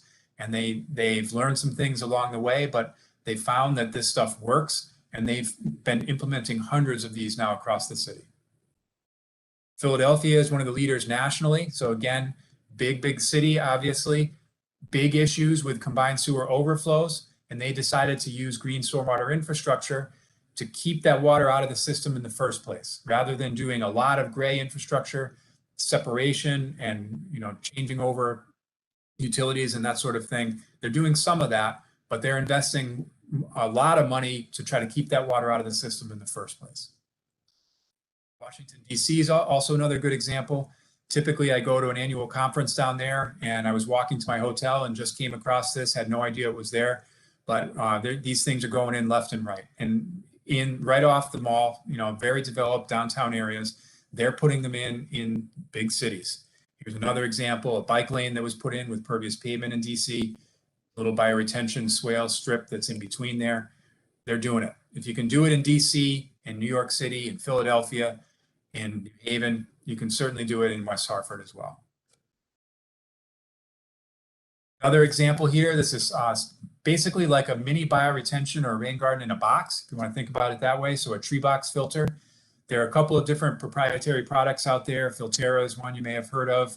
This one is another one that was made locally in Rhode Island. But the idea is the same, taking water off that curb line, having a very small footprint that it takes up. So these are kind of nice when you don't have a lot of space to work with, but you're not going to get quite as much infiltration as you would with a larger type system. And we had a couple of visitors that showed up at our one that we had at UConn here. I think he evacuated the site before the first big storm. Then there's some folks down in East Lyme that decided to prefab their own tree box filter here. So if you buy the Filterra one off the shelf, they're not really cheap. These things cost a fair amount of money. I think the Filterra ones were $10,000 to $12,000, and you had to install them still on top of that. So East Lyme was making these themselves and saving a significant amount of money and putting them in. Again, just kind of slipping them in places that you wouldn't really think are appropriate or easy to put stormwater features in. So it's a great example. Dave if there's questions about this one, Dave could answer these because he was working more closely with the folks down there. Green roofs are another opportunity to capture some of that water and send it back up to the atmosphere instead of infiltrating it. So these newer systems, they can either be modular or they can be a bulk placement of the media. But most of the newer systems are a very thin 4 to 5 inches of media, and it's lightweight stuff. It's expanded shale and other minerals with a little bit of compost mixed in. So it's not a true soil up there, and they do this on purpose to save on the weight. So you're not going to be growing big trees or fancy perennials, but you can grow sedum species. That's the one that are typically used in these systems. So they really cover the surface nicely. They help keep temperatures down, and in research that was done here at UConn found that about half of the water that falls on that roof will be sent back up to the atmosphere by the green roof systems. So that can be pretty substantial in our big cities. So even though they're small, kind of plain perennials, when in their flowering season, they can be quite pretty. So maybe you have some sedum plants in your gardens at home. They're really nice species. I like them a lot. I have quite a few at my house here too.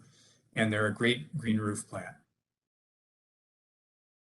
The nice thing about these we found at UConn, if you have some space up there, a regular black EPDM roof would not be a place that you'd want to sit in the summertime and enjoy that space. But you put a green roof up there and have a small area for sitting, and now all of a sudden it's a place where people really want to be. It's cooler in the summer. I'm not going to tell you it's pleasant necessarily in the winter. Obviously, you're going to need a coat in the winter time, but you get the idea. It makes the space a lot more functional and for not just a waste space that you don't want to bring attention to. This is at the Aetna building in Hartford. This is one of the older ones in the state. This is the older style that does have that thicker soil media in there. So just letting you know that there are some of these still out there. They can work just fine, but you do need to have proper structural support. Jump into permeable pavements here. So there are quite a few different options available, variations on the theme, if you will. The important thing is what's going on below the surface. So I'll talk about each of those examples, but what's underneath all of those pavements, they have this in common. So instead of having processed gravel and other layers that you would normally put under a parking lot or a road, those things are great bases for regular roadways. They have a mix of fine and coarse material. When you pack those down or roll them, they make a stable base, but they don't let water pass through very easily. So that's the difference here. This stuff is coarse stone or coarse crushed stone, usually anywhere from a 12 to, let's say, 18 or 20-inch base. You can put a thicker base in there if you want to get more storage. So you can treat a larger storm and use that stone reservoir as detention storage. That's done in some situations. And so that allows that water to pass through the permeable surface on the top and get down very quickly into the lower layers where it can infiltrate into the soil. So the first product here, what we call PICPs, Permeable Interlocking Concrete Pavers. So these are very similar to traditional block pavers that you might use on your patio or other places. Cost-wise, they're the same really as regular pavers. But if you're putting in, like imagine paying the cost to put in a patio on an entire parking lot. It's pricey to do that because they're very labor intensive to put in. So great for small areas. They can accept run-on from other impervious areas, so you don't necessarily need to do the whole thing in these paver blocks. We've seen quite a few examples like that where they just do a partial retrofit with these particular pavers. But they're a great option, very durable. They have very high weight loading capacity if they're installed with the proper base. So here's a couple of variations on that theme. So the pavers on the right are the PICPs that were retrofitted in here. We have asphalt on the left and concrete. And you can, this picture, I took it in a rainstorm. So the rain was just sheeting off that left-hand side, but nothing coming off that right-hand side. So striking difference. Here, they play some sort of sport in this particular pavilion. Dave, I'll have you direct all sports questions to Dave. I'm really the sports idiot.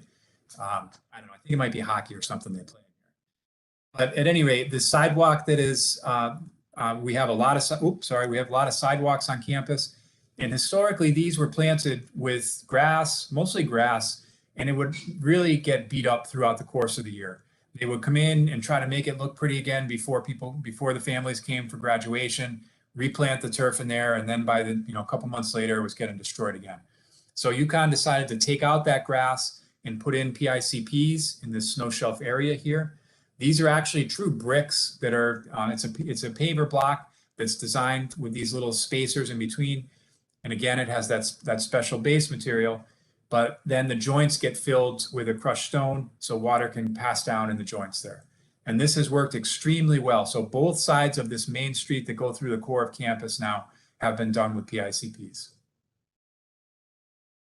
Plastic grid pavers are another option.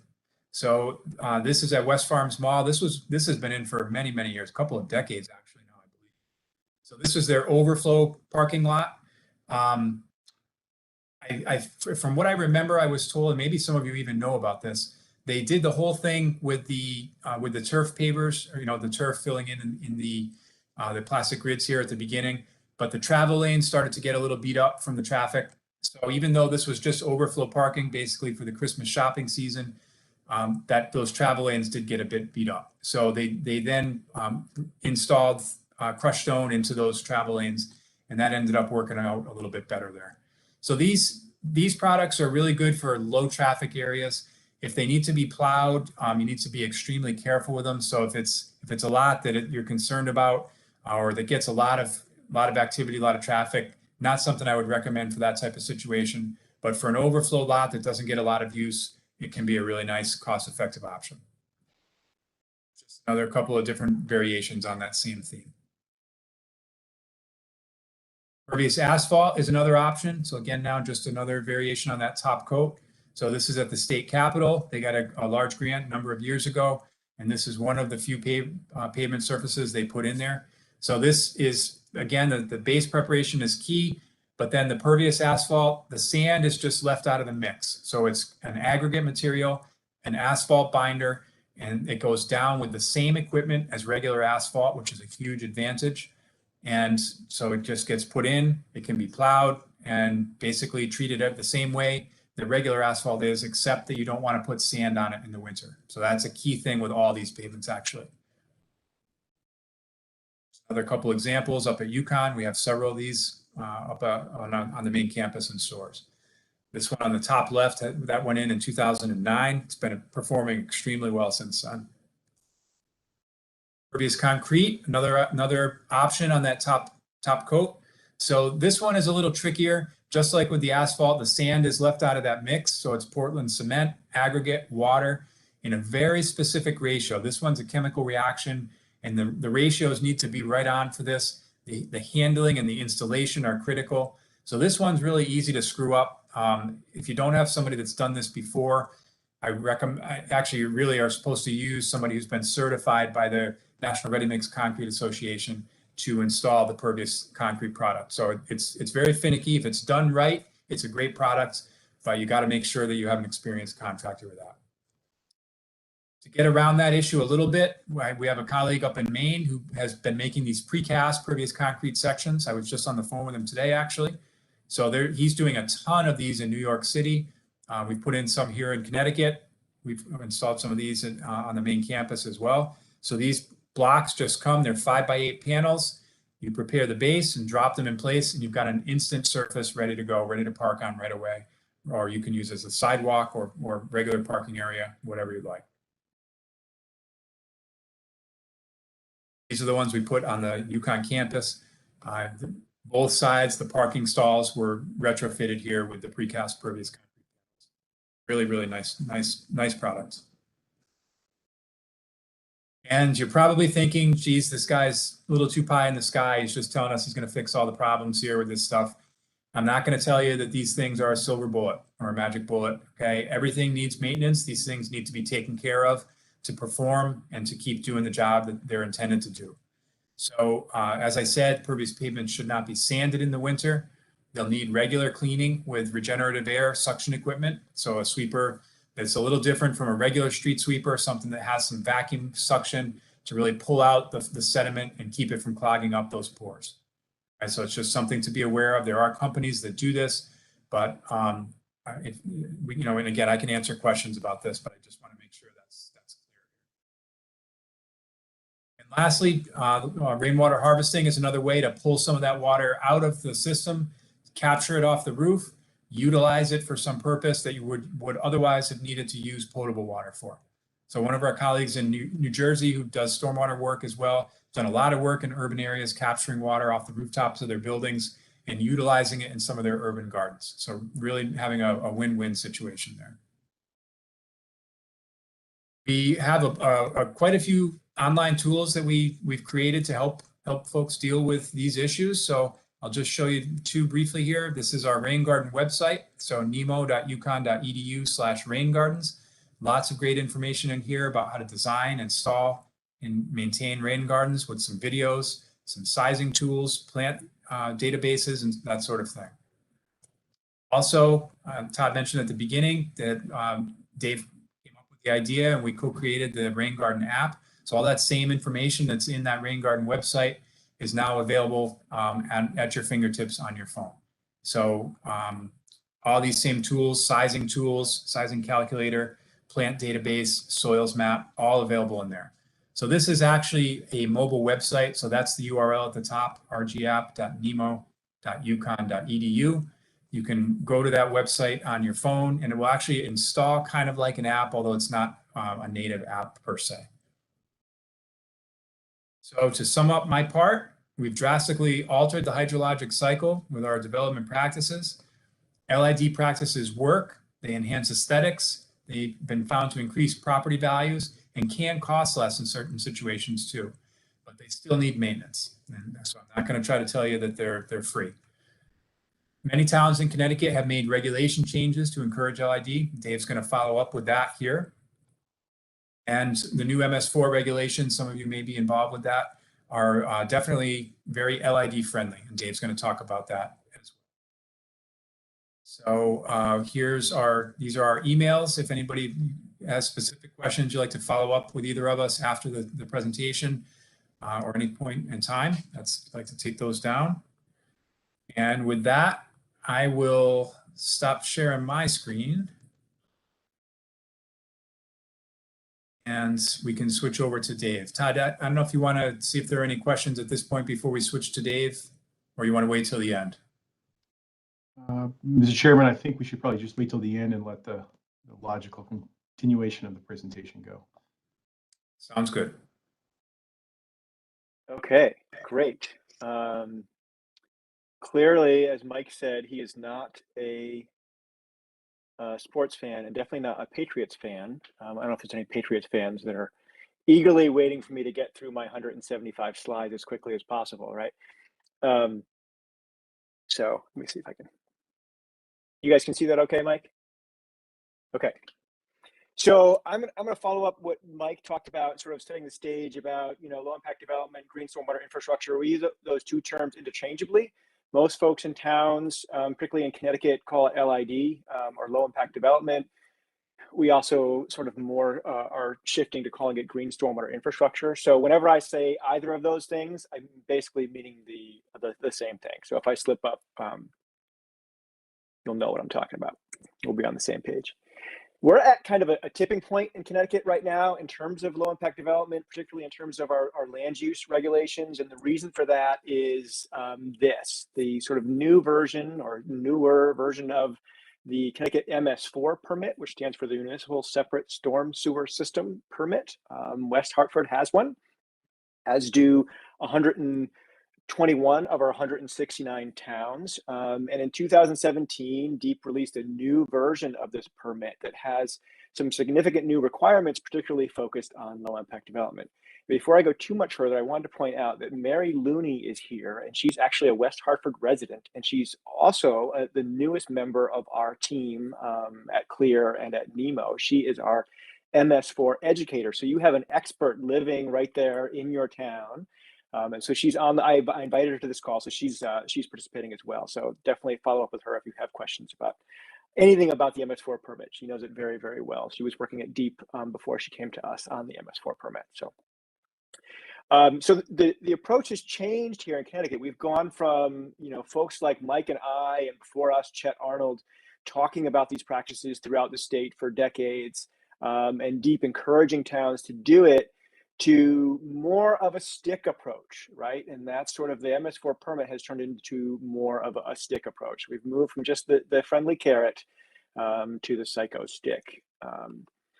And so this permit has a lot of things in it that are focused on low impact development and really sort of encouraging / requiring towns to start requiring this of new developments, as well as looking at retrofitting existing development. And so I'm just going to highlight a few of those things that are in the permit. One of them is that towns have to go through their land use regulations. I don't know if you've done it already or not, and identify and where appropriate, reduce or eliminate any barriers to implementing low impact development and runoff reduction practices.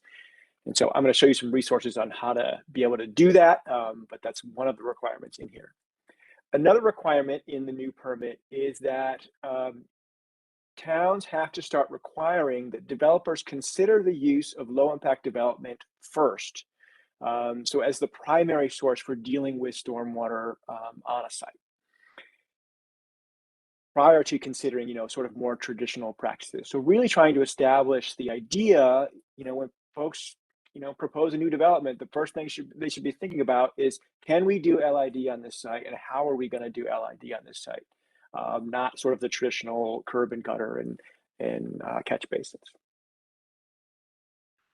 The other thing, and I'm not going to get into the details of this because this gets a little bit wonky, and I like getting wonky with stormwater stuff, so I'm not going to delve in too deeply, but just to know that there's also a requirement that for on sites that are greater than 1/2 acre, towns must start requiring that the developer of that site retain the first 1 inch on site for new developments, and for redevelopments, depending on the amount of impervious cover on that site now, they either have to retain the first 1 inch on site or the first 1/2 inch on site.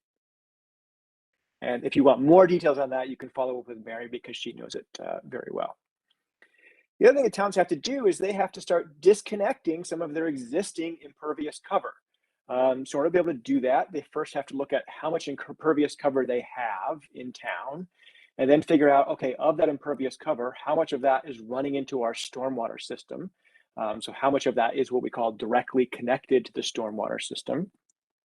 And then once you have that number, by the end of this coming June, all of the towns are supposed to have a plan for reducing that number by 2%. And then by 1% every year going forward into, we don't know what the end date is of that yet. The permit that was released in 2017 expires in the end of this June. And we understand that DEEP is going to reissue it. And so we expect that this 1% per year requirement is going to continue at least for another year. And then we're not quite sure beyond that. So we have to keep working towards reducing our directly connected impervious cover by 1% a year and actually implement that plan. So you're all saying, if you haven't heard about this before, are you kidding me? We have to do all this. That's a lot of work. First of all, we have to do some math with calculating how much directly connected impervious cover we have.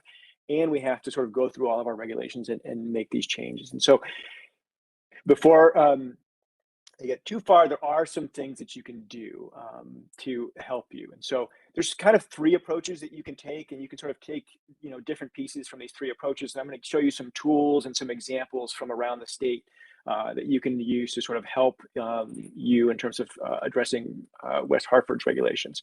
The first thing you can do is do a line-by-line review of going through all your different land use regulations. And I'll show you some ways that you can do that. You can also adopt a stormwater manual, and I'll show you some examples from other towns around Connecticut that have done that. Another approach is to adopt an LID checklist, and I'll show you a couple of examples of that. So the first option is to do a line-by-line review. We actually used to, about 10, 15 years ago, we had a municipal assistance program where we would let towns apply for some assistance. And what we would do is we would go through the regulations for them, and we would make recommendations of things that they could do to reduce impervious cover and encourage the use of low impact development. So we don't have the funding to do that anymore, unfortunately. But when we were ending that program, we developed this guide in 2010 called Developing a Sustainable Community, which breaks down 14 different practices that you can look at in your regulations. Things like, how wide are the streets that do you require for your streets? What do cul-de-sacs have to look like? What are your road drainage requirements? What are your sidewalks requirements, driveway requirements? All kinds of like nitpicky little tiny things that have an impact on your overall amount of impervious cover and how much of that is draining into your stormwater system. And then giving suggestions for what you can do to reduce the amount of impervious cover and or direct some of that runoff into vegetated areas where that stormwater can infiltrate into the ground. And so that report came out, that guide came out in 2010. It's still available. It's still available to you to use the resource, and you can go through sort of all those practices and look at your regulations and see how they measure up. In 2016, we wanted to get a sense of, how far towns had come in terms of starting to implement some of these recommendations. And so we did a study of 85 of the 169 towns in Connecticut. And why 85? Because we had hired 2 student interns that summer, and it was just too painful going through the land use regulations of 85 towns that we just couldn't have put them through going through all 169. So on this map here, you see all the towns in some shade of blue are towns that we reviewed. The towns in white doesn't mean that they were bad. We just didn't have time to do them in the study. So we tried to get a representative sample from the various COG areas around the state. And so you can see here, of those 14 practices that I sort of showed you really quickly from the document, you can see how many of those different towns have adopted. The darker the blue means the more of the practices that they have adopted. And so I'm sure the first thing you're looking for is West Hartford, and of course there it is. And it has 8 of the 16 policies that we recommend. So pretty good. And that was as of 2016. So if you've made any changes since then, we have not kept track of those. So all of those regulations that we sort of took track of, we, in the whole project, we created what's called a story map, which is sort of an interactive map that has a bunch of maps in it, but other interactive video and media in it that allows you to explore the results of this study. And but it's also a very effective way to get examples from other towns of what they're doing. So for each one of those categories that are in our Building a Sustainable Community document, you can click on that practice, get more information about what are the recommendations that come from that practice. And then it will bring up a map that shows you the towns that have an example or have that type of regulation in their town. You can click on any of the blue towns that have that regulation, and it will tell you where exactly, which down to the page number in the zoning regulations for that town. And then if you scroll down on that little pop-up that comes up, you'll have a direct link to the zoning regulations from that town. I will say towns update their websites quite a bit, and so it's really hard to keep up with those links in the bottom. So you may have to go and do some old-fashioned Google searching, but maybe you'll get lucky and find a town that has a direct link within the pop-up there, and you can go right to that page and then sort of steal their regulation and just put it, adopt it, or adapt it for your use in West Hartford. Okay, so that's one option. You can use our Building a Sustainable Community as a guide to sort of look at your regulations and sort of make some tweaks here and there. This is sort of another kind of more advanced, more in-depth option that comes from the Center for Watershed Protection, which are some colleagues and friends of ours in Maryland, and they do some work nationwide. But they've developed this thing called the Code and Ordinance Worksheet. And this is the latest version of it from 2017. And what this is really an Excel spreadsheet. And it's similar to our thing, but a little bit more of a, you know, I don't know, I wouldn't want to call it a fun tool, but more of an in-depth tool. And they have all of these different practices that you can see. There's 94 different practices that you can look for. This is just sort of an example of some of them on the screen. And for each one, you look and see in your regulations, do I have this? So are permeable paving materials allowed on low-use streets and or parking lanes? So you go through your regulations and you see if that's in there. And if it's yes, then you put down 1 point. So you get 1 point for that. And it's color coded. So there's different practices get more points. Some practices get 2 points. Some practices get half a point based on the impact that that practice can have on improving water quality. So this is another approach that you could use. It's a little bit more in depth than ours. How much more in depth? As I mentioned, the Code and Ordinances worksheet has 94 elements in it. Ours has 14. So ours is certainly the easier route, but I will say that if you have some funding to maybe hire a intern for the summer or a law school intern for the summer or something like that, they could go through this in probably a month or 2 months or something like that and go through your regulations and come up with a score and some recommendations based on that. So that's kind of the more in-depth approach. I'll leave it up to you to decide which is better for you. So where can you find them? You, of course, could Google either of those and probably find them. We also have them on our MS4 website, which is nemo.uconn.edu/MS4. And if you keep following there, the whole part of that URL, on our tasks section, there's a post-construction stormwater management part of the MS4 website. And if you scroll down on that page, there's a low impact development section. And you can see there's a link right here to the Developing a Sustainable Community guide that I talked about. And there's another link right here to the Codes and Ordinances worksheet that the Center for Watershed Protection has. Okay. So what's another thing that we can do? Another thing that some towns have done is adopted stormwater manuals to help encourage more use of low impact development or green stormwater infrastructure practices. I'm just going to touch on this quickly. This is just 3 examples. There's way more than that in terms of towns that have adopted this. Some towns that have adopted it and then gotten rid of it, like the town of Newington a few years ago, they had adopted in the LID manual, and then I don't know if they had a change of leadership or just a change of heart, but about 3 or 4 years later, they struck it from their regulations because I don't think it was working out too well for them, and I don't know what the status of that is. But these are 3 good examples that we know of: Simsbury, Greenwich, and Tolland. And you can find these pretty easily with a Google search. The one that I'm going to highlight is the town of Greenwich. Greenwich has a really, their manual is actually in a big, thick binder. They've had a stormwater manual of some sort since 1969. and they've been improving it over time. In 2012, they did a major overhaul and had a huge focus on low impact development practices. And in that new overhaul, they now require that 60% of the water quality volume on any site has to be treated by low impact development. And any new impervious surface that's added to a site now makes it subject to review through their drainage manual. So that's a very, very good manual if you want to go that route. They have prescribed in an appendix a bunch of different low impact development practices and prescribe how you can do it. And then developers can sort of go through this long list of different practices and figure out the thing that works best for the site and figure out how they can get to that 60% of the water quality volume being treated.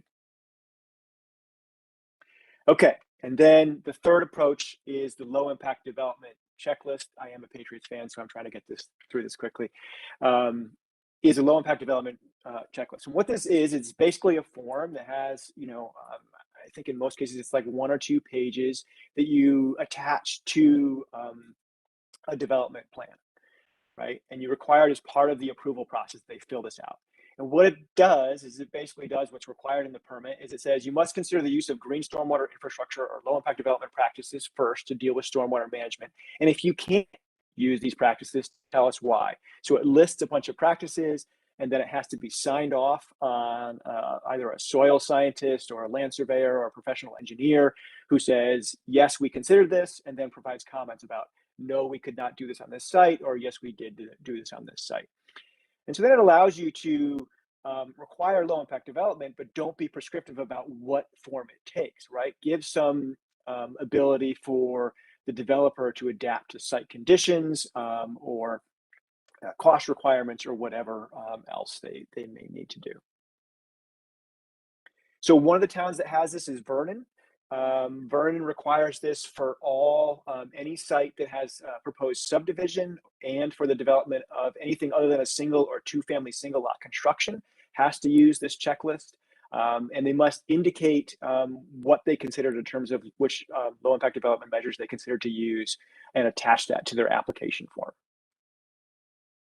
This is just a quick sort of blown up version of their LID checklist. This is also on our website. I'll show you where in a little bit if you want to get an example of this. And there's other towns, they adapted this, I think, from the town of Mansfield because it's very similar to the town of Mansfield's. And these are the things that are in that checklist, the things that somebody has to go through. So they have to do an existing conditions plan, like what is already on the site. They have to say if they've maximized protection of natural sensitive areas, if they followed both the town and state LID manual. Vernon has its own LID manual. Do they consider the use of bioretention, dry wells, pretty much all the different things that Mike just talked about? Is the runoff at the end of this proposed plan less or equal to pre-development? Because that's required by Vernon. And just sort of the other things that you can see listed there. Basically taking all those practices that Mike just talked about and saying, did you consider using these and did you use them? And if not, why not? Mansfield, as I mentioned, is another one that has this.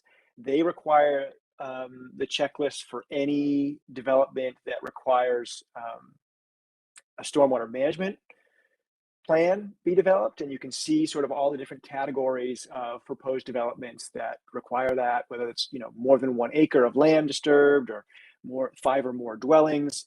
And you can go down and see the other examples of when they use it, just to give you a sense of it's not required for every single development, but quite a few of them. And then theirs, as I said, is very similar to Vernon.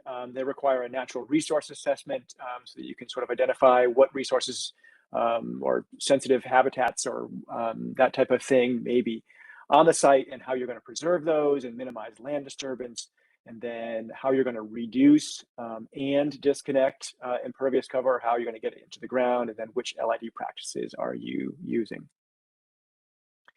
Okay, so basically all of those resources and tools and examples that I showed you, we had a workshop this time last year, sort of a virtual workshop like this. It was set over 3 or 4 weeks, I believe. And folks from those different towns that I just highlighted presented on their actual manuals and tools and checklists and things like that. And so to get to that, if you go to our website, our MS4 website, which is nemo.uconn.edu/MS4, you click on the Tools tab here. It will bring up a little drop-down menu. Then you click on Workshops.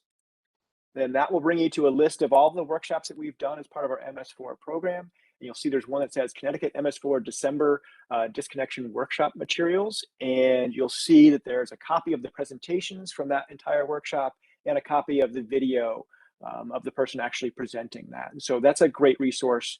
The folks from Greenwich were talking about their stormwater manual. Linda Painter from Mansfield was talking about her checklist.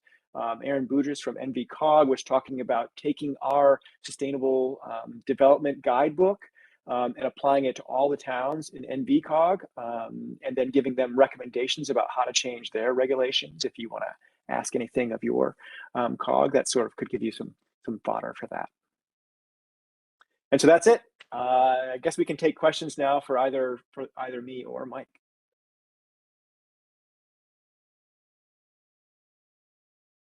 And I will stop sharing here. Mr. Pressage.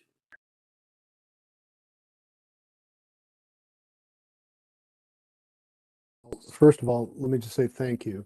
Appreciate you guys' time coming out. We've lost 5 minutes of the Patriots-Bills game. That sacrifice is, just want to recognize that. But no, in all seriousness, this is something that I'm sure as Todd and Dwayne and others have told you, it's something that the town's doing. Appreciate you spending the time to educate the commission. We're not the engineers, we're not the planners, but it's very helpful. So I'm one of the folks that's very interested in seeing this evaluated and implemented appropriately in town.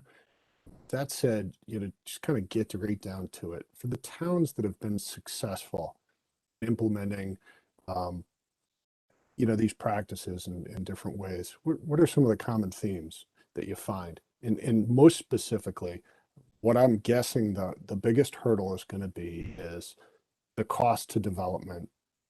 What is the net cost to the town?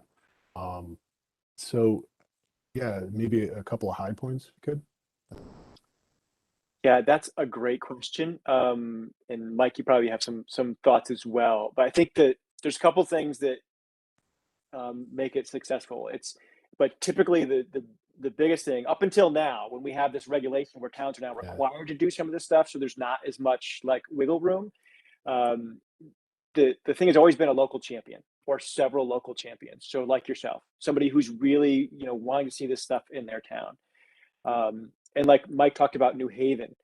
New Haven's been able to do it because their town engineer has been really into it and was really wanting to try it out in New Haven. And they had this big CSO problem in New Haven that they're trying to deal with, and flooding issues in New Haven. And so all those things sort of came together and is what's driven them to put in over 200 bioswales in sort of that very densely downtown urban area of New Haven.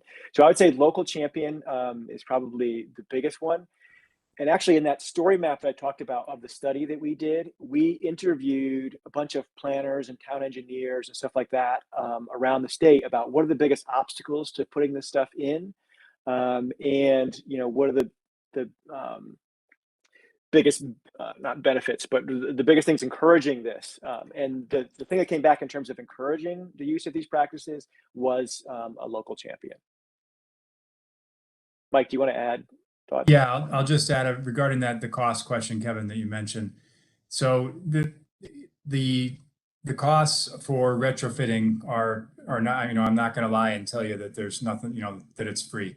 It does cost money to deal with your existing infrastructure that you have and take out some pavement or whatever, or redirect that water to a bioretention.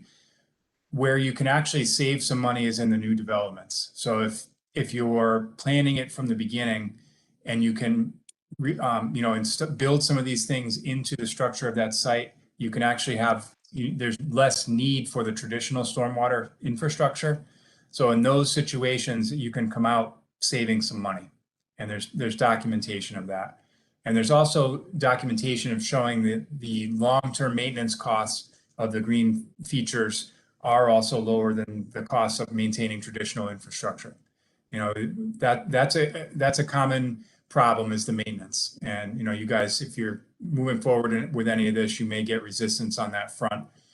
But, you know, everything has maintenance associated with it. It's just that they're very accustomed to sucking out catch basins and dealing with the traditional infrastructure. They don't think of that as anything, you know, odd. It's just normal work that they do. But as we all know, that stuff's not free. That's people's time, that's fuel, that's equipment, it's money. So hopefully that helps a little bit.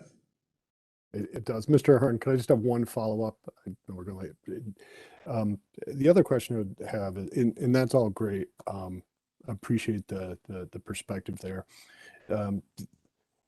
What have you seen as effective ways to communicate to folks the local impacts from what can be seen as sometimes just abstract, you know, nominal impacts, I'm saying it twice, from their development? So, I mean, it's death by 1,000 cuts, right? Wetlands and water courses and water bodies when you have loss and degradation. Tips, anything? Yes, it's a key piece, and this is something I highlight a lot with my students in class. I teach a water quality management class, and I talk a lot about how we communicate and how we engage people. And one of the main things that always comes up is you have to engage them in a way that they will think about it in terms of something that's important to them. So talk about having, you know, the combined sewer overflow issue. Beaches get shut down. So you want to take your kids to the beach after it rains, you can show up there and you could find that beach closed because of the bacteria levels in the water. That's a real tangible issue that affects people. It is often easier if there's a local place that people like to use, like a state park or town facility that has a swimming area. Those things, the testing there is required as well, as you probably are well aware. And, you know, if somebody comes and they can't use that place, all of a sudden they want to do something about it. So tying it into something that's important to someone can be one of the best ways to get their interest, I would say. Yeah, and I'll just add to that, connecting to a resource. Town I grew up in, Coventry, has Coventry Lake, like right in the center of it, right? And that's their like prized natural resource. They're not required to do any of this because they're not an MS4 town, so they're not required to do any of this stuff. But they've been doing it on their own because they want to protect the quality and improve the quality, actually, of that Coventry Lake, because it's their valued natural resource. So just to the point that Mike was making, is to sort of find those resources that people do care about, and then pointing out the impacts that are happening to it. Thanks, guys. Great Thanks, question. Mr. Ahern. Thank you, Mr. Presage. Do we have any other questions? Oh, Ms. Dietz, thank you.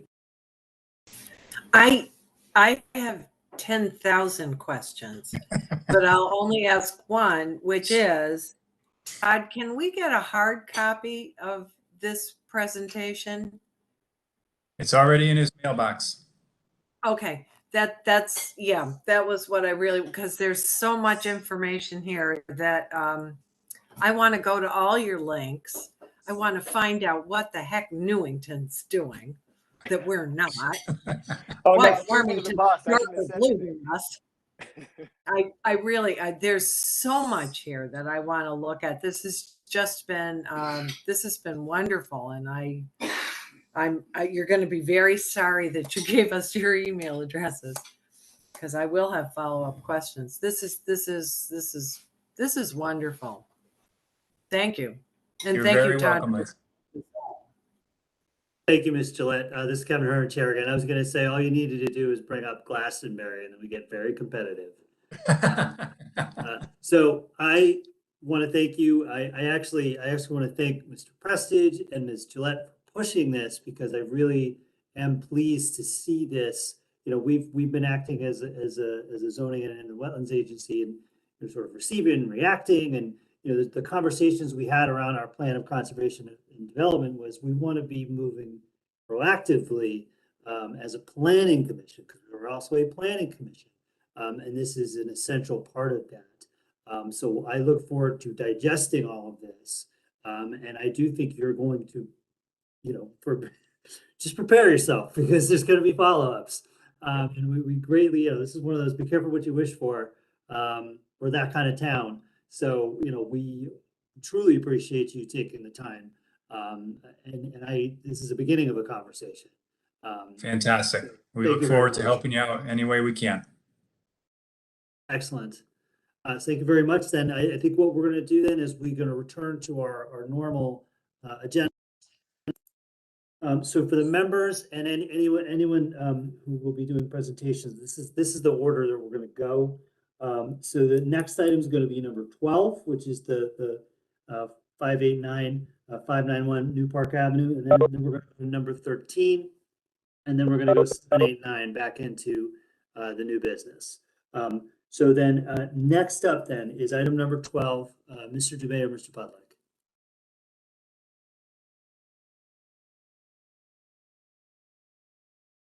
One moment, Mr. Chairman.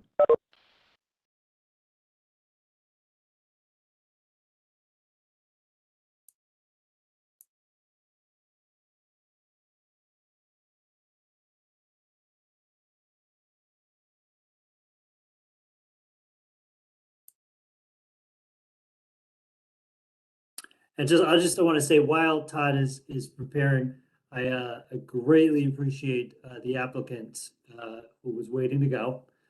Brett, I appreciate yours and your client's patience. This was something we've been trying to do for a while, and we had a very particular window in which to squeeze it in. So thank you very much for your patience. Mr. DeMay. Thank you, Mr. Chairman. West Hartford Planning and Zoning Commission legal notice. The Town of West Hartford Planning and Zoning Commission, also acting as the Inland Wetland and Watercourse Agency, will hold a regular meeting at 6 p.m. on Monday, December 6th. A public hearing and meeting will be conducted exclusively in a format in accordance with the Freedom of Information Act as amended by Public Act number 21-2, which authorizes municipalities to conduct public meetings virtually.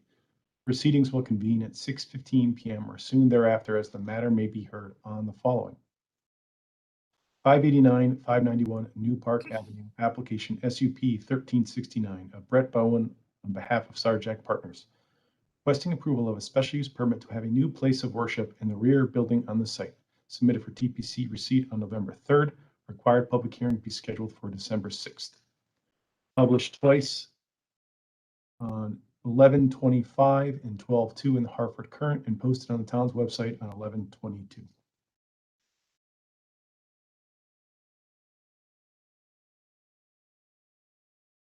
Thank you, Mr. DeMay. Mr. Bowen, you ready to proceed? Certainly. Can you hear me? It's coming through. Good. Okay. Yes. So, my client, oh, I just totally blanked on her name. She's on the line too, and I apologize. Geraldine Finley, who spoke earlier, is looking to put her Christian Community Outreach Church in the building at 591 New Park Ave, similar to the use that we have in the front of the a lot at 589, which we did about 7 or 8 years ago. The space that Geraldine wants to use for her group is only about 1,400 square feet. And she was speaking to it earlier, saying how they have about 10 people. We're creating enough room. I think we have 24 seats. And that's what we have parking for. And that's really about it. We have parking on the field. She wants to use it on off times. We've done a fairly complex parking use calculation that Brian and I think worked on quite a few years ago. We're continuing that same chart to demonstrate that there's enough parking on site. So at this moment, if Geraldine's still available, I'll let her explain her group for a few minutes, and then we'll take your questions. Thank you, Mr. Bowen. Mr. DeMay, if you could unmute the applicant.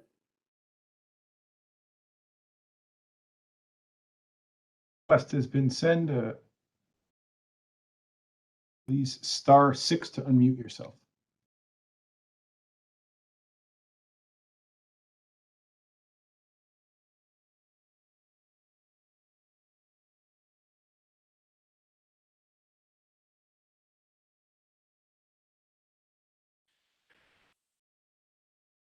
Okay, thank you so very much. This is Geraldine.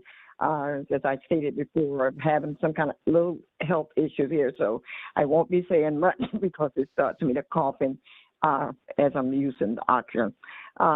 The Christian Community Outreach Church was founded some over 33 years ago. So we are over 33 years, and we have been in the community. Of course, we are faith-based organization, being a light in our community, and by directing those in the community to where they can get help. Many times they fall on hard times, and we can help them get there. We teach the scripture, the Bible, and encourage the followers to live by the scripture. We started out being the regular worship service, but of course, a couple of years ago when things began to change, our services are now online. We do all our service most online.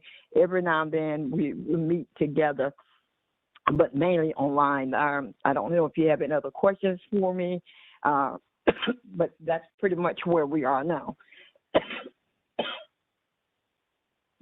Thank you so much. This is Kevin Ahern, Chair again. We really appreciate you holding on the line, and I'm going to see if any of the commissioners have questions for either you or Mr. Bowen. Does anyone on the commission have any questions? All right, seeing no questions. Mr. DeMay, so Mr. Bowen, then what we do at this point then is we move on to the public comment portion if there are any public comments, unless you have anything to say further before we go to the public comments. No, that's fine. Go ahead. Okay, thank you. Mr. DeMay, do we have any anyone either on the line or any emails that we need to review that we've not already reviewed?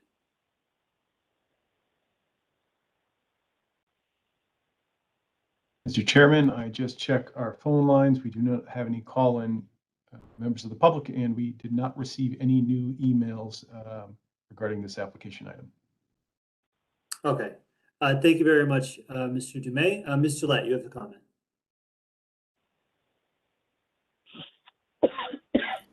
Just in light of the previous application too, I looked at the plans and it appears to be sufficient, particularly with the timing of the activities involved.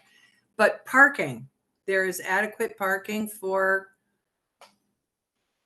a Red Banner Sunday with lots of people showing up around the complex of buildings. Is that right? That's our belief or our calculations because of the other uses that won't be in activity at the end. The restaurants will have a limited use. The mushroom factory and the hose and coupling business won't be occupied at that time. So if they were to have, all 24 seats filled, there's still plenty of parking on the site as we see it. Well, I think I saw that there were, I think it was 38 parking spaces. So it does appear. What is a mushroom factory? I've been anxious to get in that space myself. Yeah, haven't been in it. They grow mushrooms, as I understand it. Fascinating. Yeah, I'd like to go see it. It could have religious connotations. You never know. Probably I think this is a lovely application. Thank you, Ms. Gillette. Do you have any follow-up questions? No? Okay. Do we have any other questions from the commissioners? All right, then Mr. Bowen, so we do not have any public comments, and I believe there are no further questions from the commissioners. Do you have anything further to speak before we close the hearing? No, thank you. Okay, thank you. So then with that, this hearing is closed. So then next up would be item number 13. Mr. DeMay, do we need to take a motion to continue on this? I'm going to explain where it's at. So we. Yeah, thank you, Mr. Chairman. With this one? Best. I can explain where we're at, and then you can just take a motion to immediately continue. So for those of you who joined us at our last meeting, we heard a presentation by the MDC for request for determination by the Wetland Agency for a As of right, non-regulated determination related to a project in which they broadly call vegetative clearing for their sewer easement areas in West Hartford. There was a presentation and there was a number of comments and questions and additional information that I think the agency was looking for. So the MDC is not here this evening. They are working on trying to assemble documents and supporting information responsive to what they heard from the agency. So it's their expectation that you would continue this matter until January, and it might ultimately be February before they get everything together. But at a minimum, I would ask that you continue this request to our January hearing date. Mr. Dumais, this is Kevin, our chair again. I just quickly, procedurally, because the nature of this determination is a little different than other determinations that we make. I just want to make sure that the continuing to continue, as it were, is not going to have the same effect as other types of decisions that have hard deadlines. So that we're not going to roll up against some deadline. Then if we don't make a decision, it's automatically approved. That is correct. Although I would still urge a sense of caution to operate under the general timeframes for review, which we have ample time. But in this instance, unlike other timeframes, after we hear a full presentation and you make a determination one way or the other, one avenue of that determination could very well be that you're sending them back to officially submit applications for regulated activity, which would start clocks all over again with actual applications. So it is a bit of an odd application type and or procedure that's unique to our wetland regulations. Okay, thank you, Mr. Mayor. I appreciate you answering that. Does anyone have any questions on this before we, yes, Mr. Kaplan. May, do you know, and I apologize if this was mentioned at the last meeting when they were present, but do you know when they're hoping to start? I'm just wondering about timelines, and if we do continue this matter January and it gets continued in February and we ask them to come back to submit a new application, are we potentially, pushing them back with their schedule for doing some of this maintenance? I believe there was some, Mr. Kaplan, I believe there was some information in their application, and I recall their timeline being approximately a year from when they started. So it was next fall that they thought that they'd have crews mobilized, if approved, to begin some of that activity within West Hartford. If you'll recall, they were currently performing similar activities in other member district towns throughout district. So it's a large project for them. They were fortuitous in giving themselves quite a bit of time to go through our review. Yes, Mr. Kaplan. I guess just one follow-up comment to that. A year might not actually be that much time, though, if we're continuing this potentially, it would seem, until maybe February. If we were to have them then come back, and then we need to have a couple of follow-up meetings if there's significant changes that could result in them having to significantly change their work plan. But be that as it may, we kind of are where we are. So I don't know that changes our course of action. Thank you, Mr. Kaplan. Yeah, I think when we take this up in January, I think that's a good line of inquiry to make sure that we understand. Again, if they're voluntarily asking for it to be continued, then they're making calculations that are going to affect them. And so to the extent that we can, we have to at least trust that they know what's going to be good for them in terms of going forward. Okay, so with that said, we do need a motion to continue this item. We have a motion on this item. Mr. Prestige. And so Mr. Prestige is moved to continue the item. Let me then try your minds. All those in favor say aye. Aye. Those opposed. Okay, this item is continued. So So what we'll do is we won't move on to 7, 8, and 9. We're gonna deliberate on 11 and 12 because the applicants are here. Let's get that taken care of, and it's fresh in our minds. Swing back to the determination 7. So coming back to item number 11, then this is 637 Newport Avenue. This is the Gastro Park applicant. This is the look back with the 2 extra items that they are requesting on this. So for purposes of discussion, only entertain a motion on this item.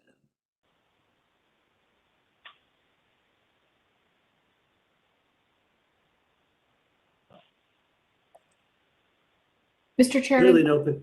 Okay, thank you. Nope. I would just like to clarify, Mr. Chairman, and for the record, Commissioner Gomes, what would be the correct language, the nature of this motion? Because it is a look back, but there are modifications to the original approval. So if through you, Mr. Chairman, and Mr. Dumais could clarify that. That's a good question. Mr. Dumais, would that actually necessitate 2 votes? At a minimum, it would be 1 vote, Mr. Chairman, and the 1 vote would be to either determine there are no additional conditions of approval for either the look back or regarding the new requested changes. I could also see it including some new conditional impositions based on what you heard this evening to address any of the new items being asked. In particular, the existing condition of on the original SUP discussed the use of outdoor speaker system that would probably need to be amended to accommodate, if you're so inclined, the permission to do amplified outdoor music in addition to outdoor speaker system. I think you would need to modify that condition as a minimum. And then in doing so, that would give you an opportunity to set a new 2-year look back period from today's date to address any unforeseen operational conditions as a result of the new request. All right, this is Kevin Hearn, Chair again. Just to clarify, then we could take it as 1 vote and treat those requests as conditions. Is that correct? Just to make sure we tie a bow on Commissioner Gomes's question. Correct. Okay. Thank you. So Commissioner Gomes, does that address your procedural question? I believe so, Mr. Chairman. I believe so, yes. Okay. Do you wish to make said motion? I will. For purposes of discussion, I may ultimately end up amending said motion. I'll make a motion to approve the requested amendments to application SUP 1341 LB 21 with the requested amendments to the original approval of the ability to include amplified outdoor live music and to also use the pea gravel area for additional customer seating, subject to an additional look back period. And just very quickly before we discuss, Commissioner Gomes, to the extent that it is necessary to clarify the record, the 2 items that you just identified, it is the same, at least in this initial motion, as requested in the application. Correct. Correct, subject to the limitations on hours of operation and things like that noted in the application.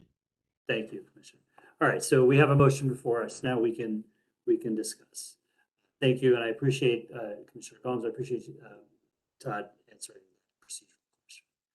Do we have any questions, discussion on this item? Commissioner Gomes, as you're the proponent of this, so I would you get the first crack at it, and then Ms. Gillette. Thank you, Mr. Chairman. For the record, Commissioner Gomes, I think it's the requests are reasonable. They're in line with the originally intended use. I was happy to see that the applicant proffered hours of operation for the outdoor music. So that was good. And I believe Commissioner Prestich had asked about compliance with the noise ordinance and clarified for the record that compliance with the noise ordinance will be required. With that and subject to being able to have that look back to ensure that operations are continuing as we anticipate, especially as the situation with dining continues to evolve in this COVID world. I think it's a good application, and I'm happy to make that motion.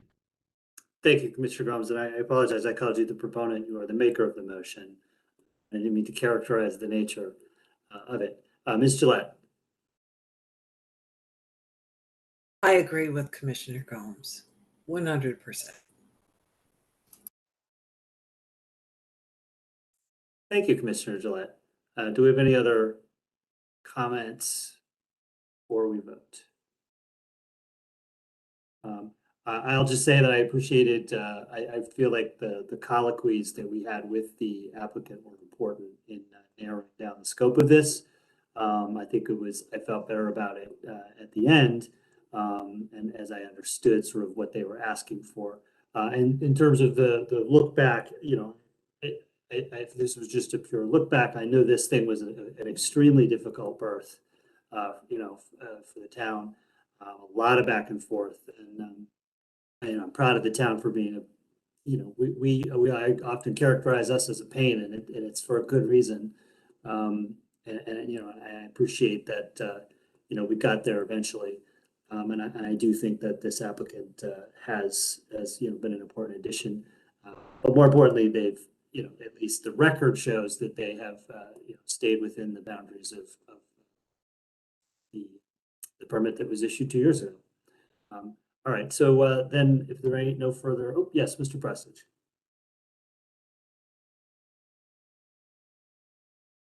Yeah, thank you. Yeah, this is one of those, I'm a big customer of this place. I like it. I like it works. I like the seats up and the pea gravel there, and kids do. It's a great reuse of that area, but I just want to make a point here, just to kind of call all this out while we're looking at this. There's been a lot of effort into this site in particular. An ordinance was written. You know, we had this absolutely unprecedented times with COVID, right? And we're just so pleased that business and small business can succeed. But the reality is that you know, a lot of these things have already been implemented, and this is a catch up, and that's fine. I'm okay. To understand that there's some parking issues, and now there's a request for parking spaces on the taxpayer dime. It's an exciting place. I'm looking forward to TOD development in that area.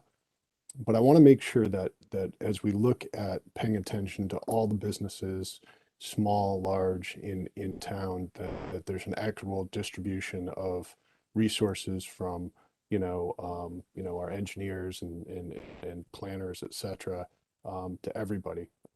As though I'm very pleased this fits in, but we've got to make sure that again, very careful about what's allowed and how many accommodations we make. So I'm looking forward to the development in this area, looking forward to how parking is resolved. That's you know, they're a victim of their success, and I'm so glad to be talking about that being a problem. But that is a problem in which they're going to have to deal with. So I'm in support of this, but it's with an eye of caution towards the future. You know, they are the makers of their own destiny with this. So rules in town. So that's that. Thank you, Mr. Prestich. Do we have any other comment before we vote on this item? All right, seeing none, let me try your minds. All those in favor say aye. Aye. Those opposed. Okay. Moving on to item number 12. This is 589, 591 New Park Avenue, the one we just heard. For purposes of discussion, I'll obtain a motion on this item. Ms. Gillette. I would like to make a motion to approve. Any comment, Ms. Gillette? I think we usually put in a change of use, don't we usually put the 2-year look back condition in, and some Yes. of our other usual conditions? But other than that, I think I think it's a lovely use. Thank you, Mr. Lett. And actually, you just very quickly, for the purposes of the prior discussion, I think it was integrated into the record, but if there's any question as to whether or not we're seeking a 2-year look back for 637 New Park, we definitely are. Anyway, Mr. Lett, I'm sorry, you're next. Back to this one, Mr. Lett. I think coming off of what Mr. Prestige said too, is I am really glad that there are places in West Hartford, little nooks and crannies where groups and organizations, whether they be social clubs or churches and congregations, small, low impact, the West Hartford Bridge Club, things like that can have, that there are places in West Hartford that they can rent, that they can afford, and that they can be part of our communities and grow from there. And I see this proposal as something similar, and I think it's wonderful. That's it. Thank you, Ms. Gillette. Do we have any other comment on this item? All right, you have before you a motion to approve. Let me then try your minds. All those in favor say aye. Aye. Aye. Those opposed. All right, the item passes. Thank you again to the applicant for your patience. So we have continued item number 13. So we're going to loop back to item number 7 on the new business. This is 40 Still Road. Thank you, Mr. Chairman. 40 Still Road, application 1162 on behalf of Jessica Talagrini, record owner, requesting approval of an inland wetland and watercourse permit to conduct certain regulated activities which may have an adverse impact on a wetland regulated area. The applicant is proposing an in-ground pool with associated site improvements, including patio, addition to the existing deck and screen porch. The proposed work is within a 150-foot upland review area. No direct wetland impacts are proposed. Submitted for agency receipt on December 6th, presented for a determination of significance. I'll just refresh the agency's memory that this site in the past year was subject to a prior application for a nearly identical activity. However, that application never went to vote. They were trying to respond to prior staff comments and ultimately withdrew the application. So this is that resubmitted application for essentially the same activity. Thank you, Mr. Dumais. Do we have questions on this item? This is an inland wetland, so this is a determination of significance. Right. Seeing none, then let's move to the consideration. Then, do we have a motion on this item? Ms. Gillette. I move that we set it for public hearing, January 3rd, as potentially significant. Thank you, Ms. Gillette. I also appreciate you saying potentially. I always forget to add that word. And so, Ms. Gillette, the motion is to set it down for our January 3rd meeting and determine as potentially significant. Do you have any comment, Ms. Gillette? Not at this time. Thank you, Ms. Gillette. Do we have any other comment from any of the other commissioners before we vote? Mr. Kaplan.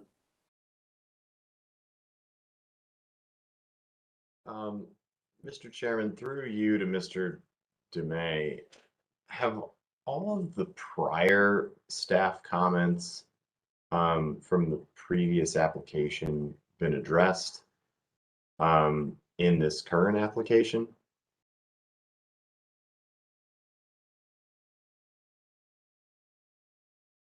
Mr. Chairman, through you to Commissioner Kaplan, taxing my memory from a year ago.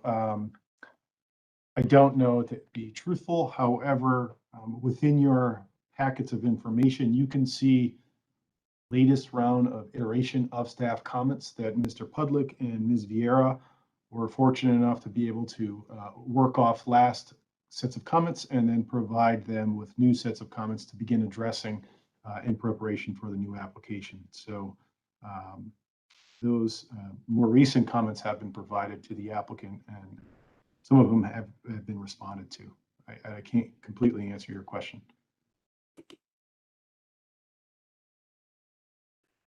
And then just Mr. Kaplan, to the extent that if this matter is voted to be deemed potentially significant, then it'll move forward to the next one, and so that question can be answered. Do we have any other comments or questions? Right then, and just for the record, voting on this will be Mr. Hearn, Ms. Gomes, Mr. Prestidge, and Mr. Pinkhorst. So let me try your minds. All those in favor say aye. Aye. Aye. Opposed. All right, the item is set down for our January 3rd meeting. Item number 8, Mr. Dumais. Thank you, Mr. Chairman. 924 Farmington Avenue, application inland wetland 1163 of Farmington Avenue Acquisitions LLC, requesting approval of an inland wetland and watercourse permit to conduct certain regulated activities which may have an adverse impact on a wetland regulated area. In this instance, the Trout Brook. The applicant is proposing the demolition and the redevelopment of existing office buildings to support a mixed-use building with associated parking, landscaping, site, and utility improvements. The proposed work is within 150 feet upland review area with no direct wetland impacts being proposed. A companion special development district application will be submitted to the council and ultimately referred to the TPZ. Submitted for agency receipt on December 6th, presented for a determination of significance. And just by way of additional background, I can confirm that an official special development district application was submitted to the town council. It's scheduled to be received by them on the 14th, to which you would be subject to a required referral on the SDD for this application at some point after the 14th, likely in January at your regular meeting. Thank you, Mr. Dumais. Do we have questions for Mr. Dumais? Seeing no questions, then let's move into a consideration of this item. Do we have a motion on this item? Mr. Bakehorst. I'll make a motion to determine it potentially significant impact and set it for public hearing on January 3rd. Thank you, Mr. Bakehorst. Do you have any comment on your motion? Just due to the size of the project and the proximity to Trout Brook, consistent with other projects in the past, I believe it bears public hearing and further consideration. Thank you, Mr. Bakehorst. Do we have any other comment? There's a motion before us. Seeing none, then let me try your minds. All those in favor say aye. Aye. Those opposed. Item is deemed potentially significant and set down for our January 3rd meeting. Item number 9, Mr. Dumais. Thank you, Mr. Chairman. Item number 910 Ridgebrook Drive, application inland wetland 1164, requesting approval of a map amendment to the official inland wetland and watercourse map of the town of West Hartford. The proposed amendment is based on an on-site soil survey prepared by a professional soil scientist, submitted for agency receipt on December 6th. Suggest required public hearing be scheduled for January 3rd.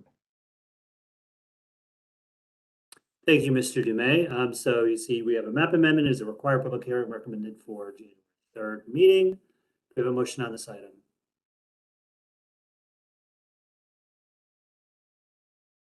Mr. Bakehorst.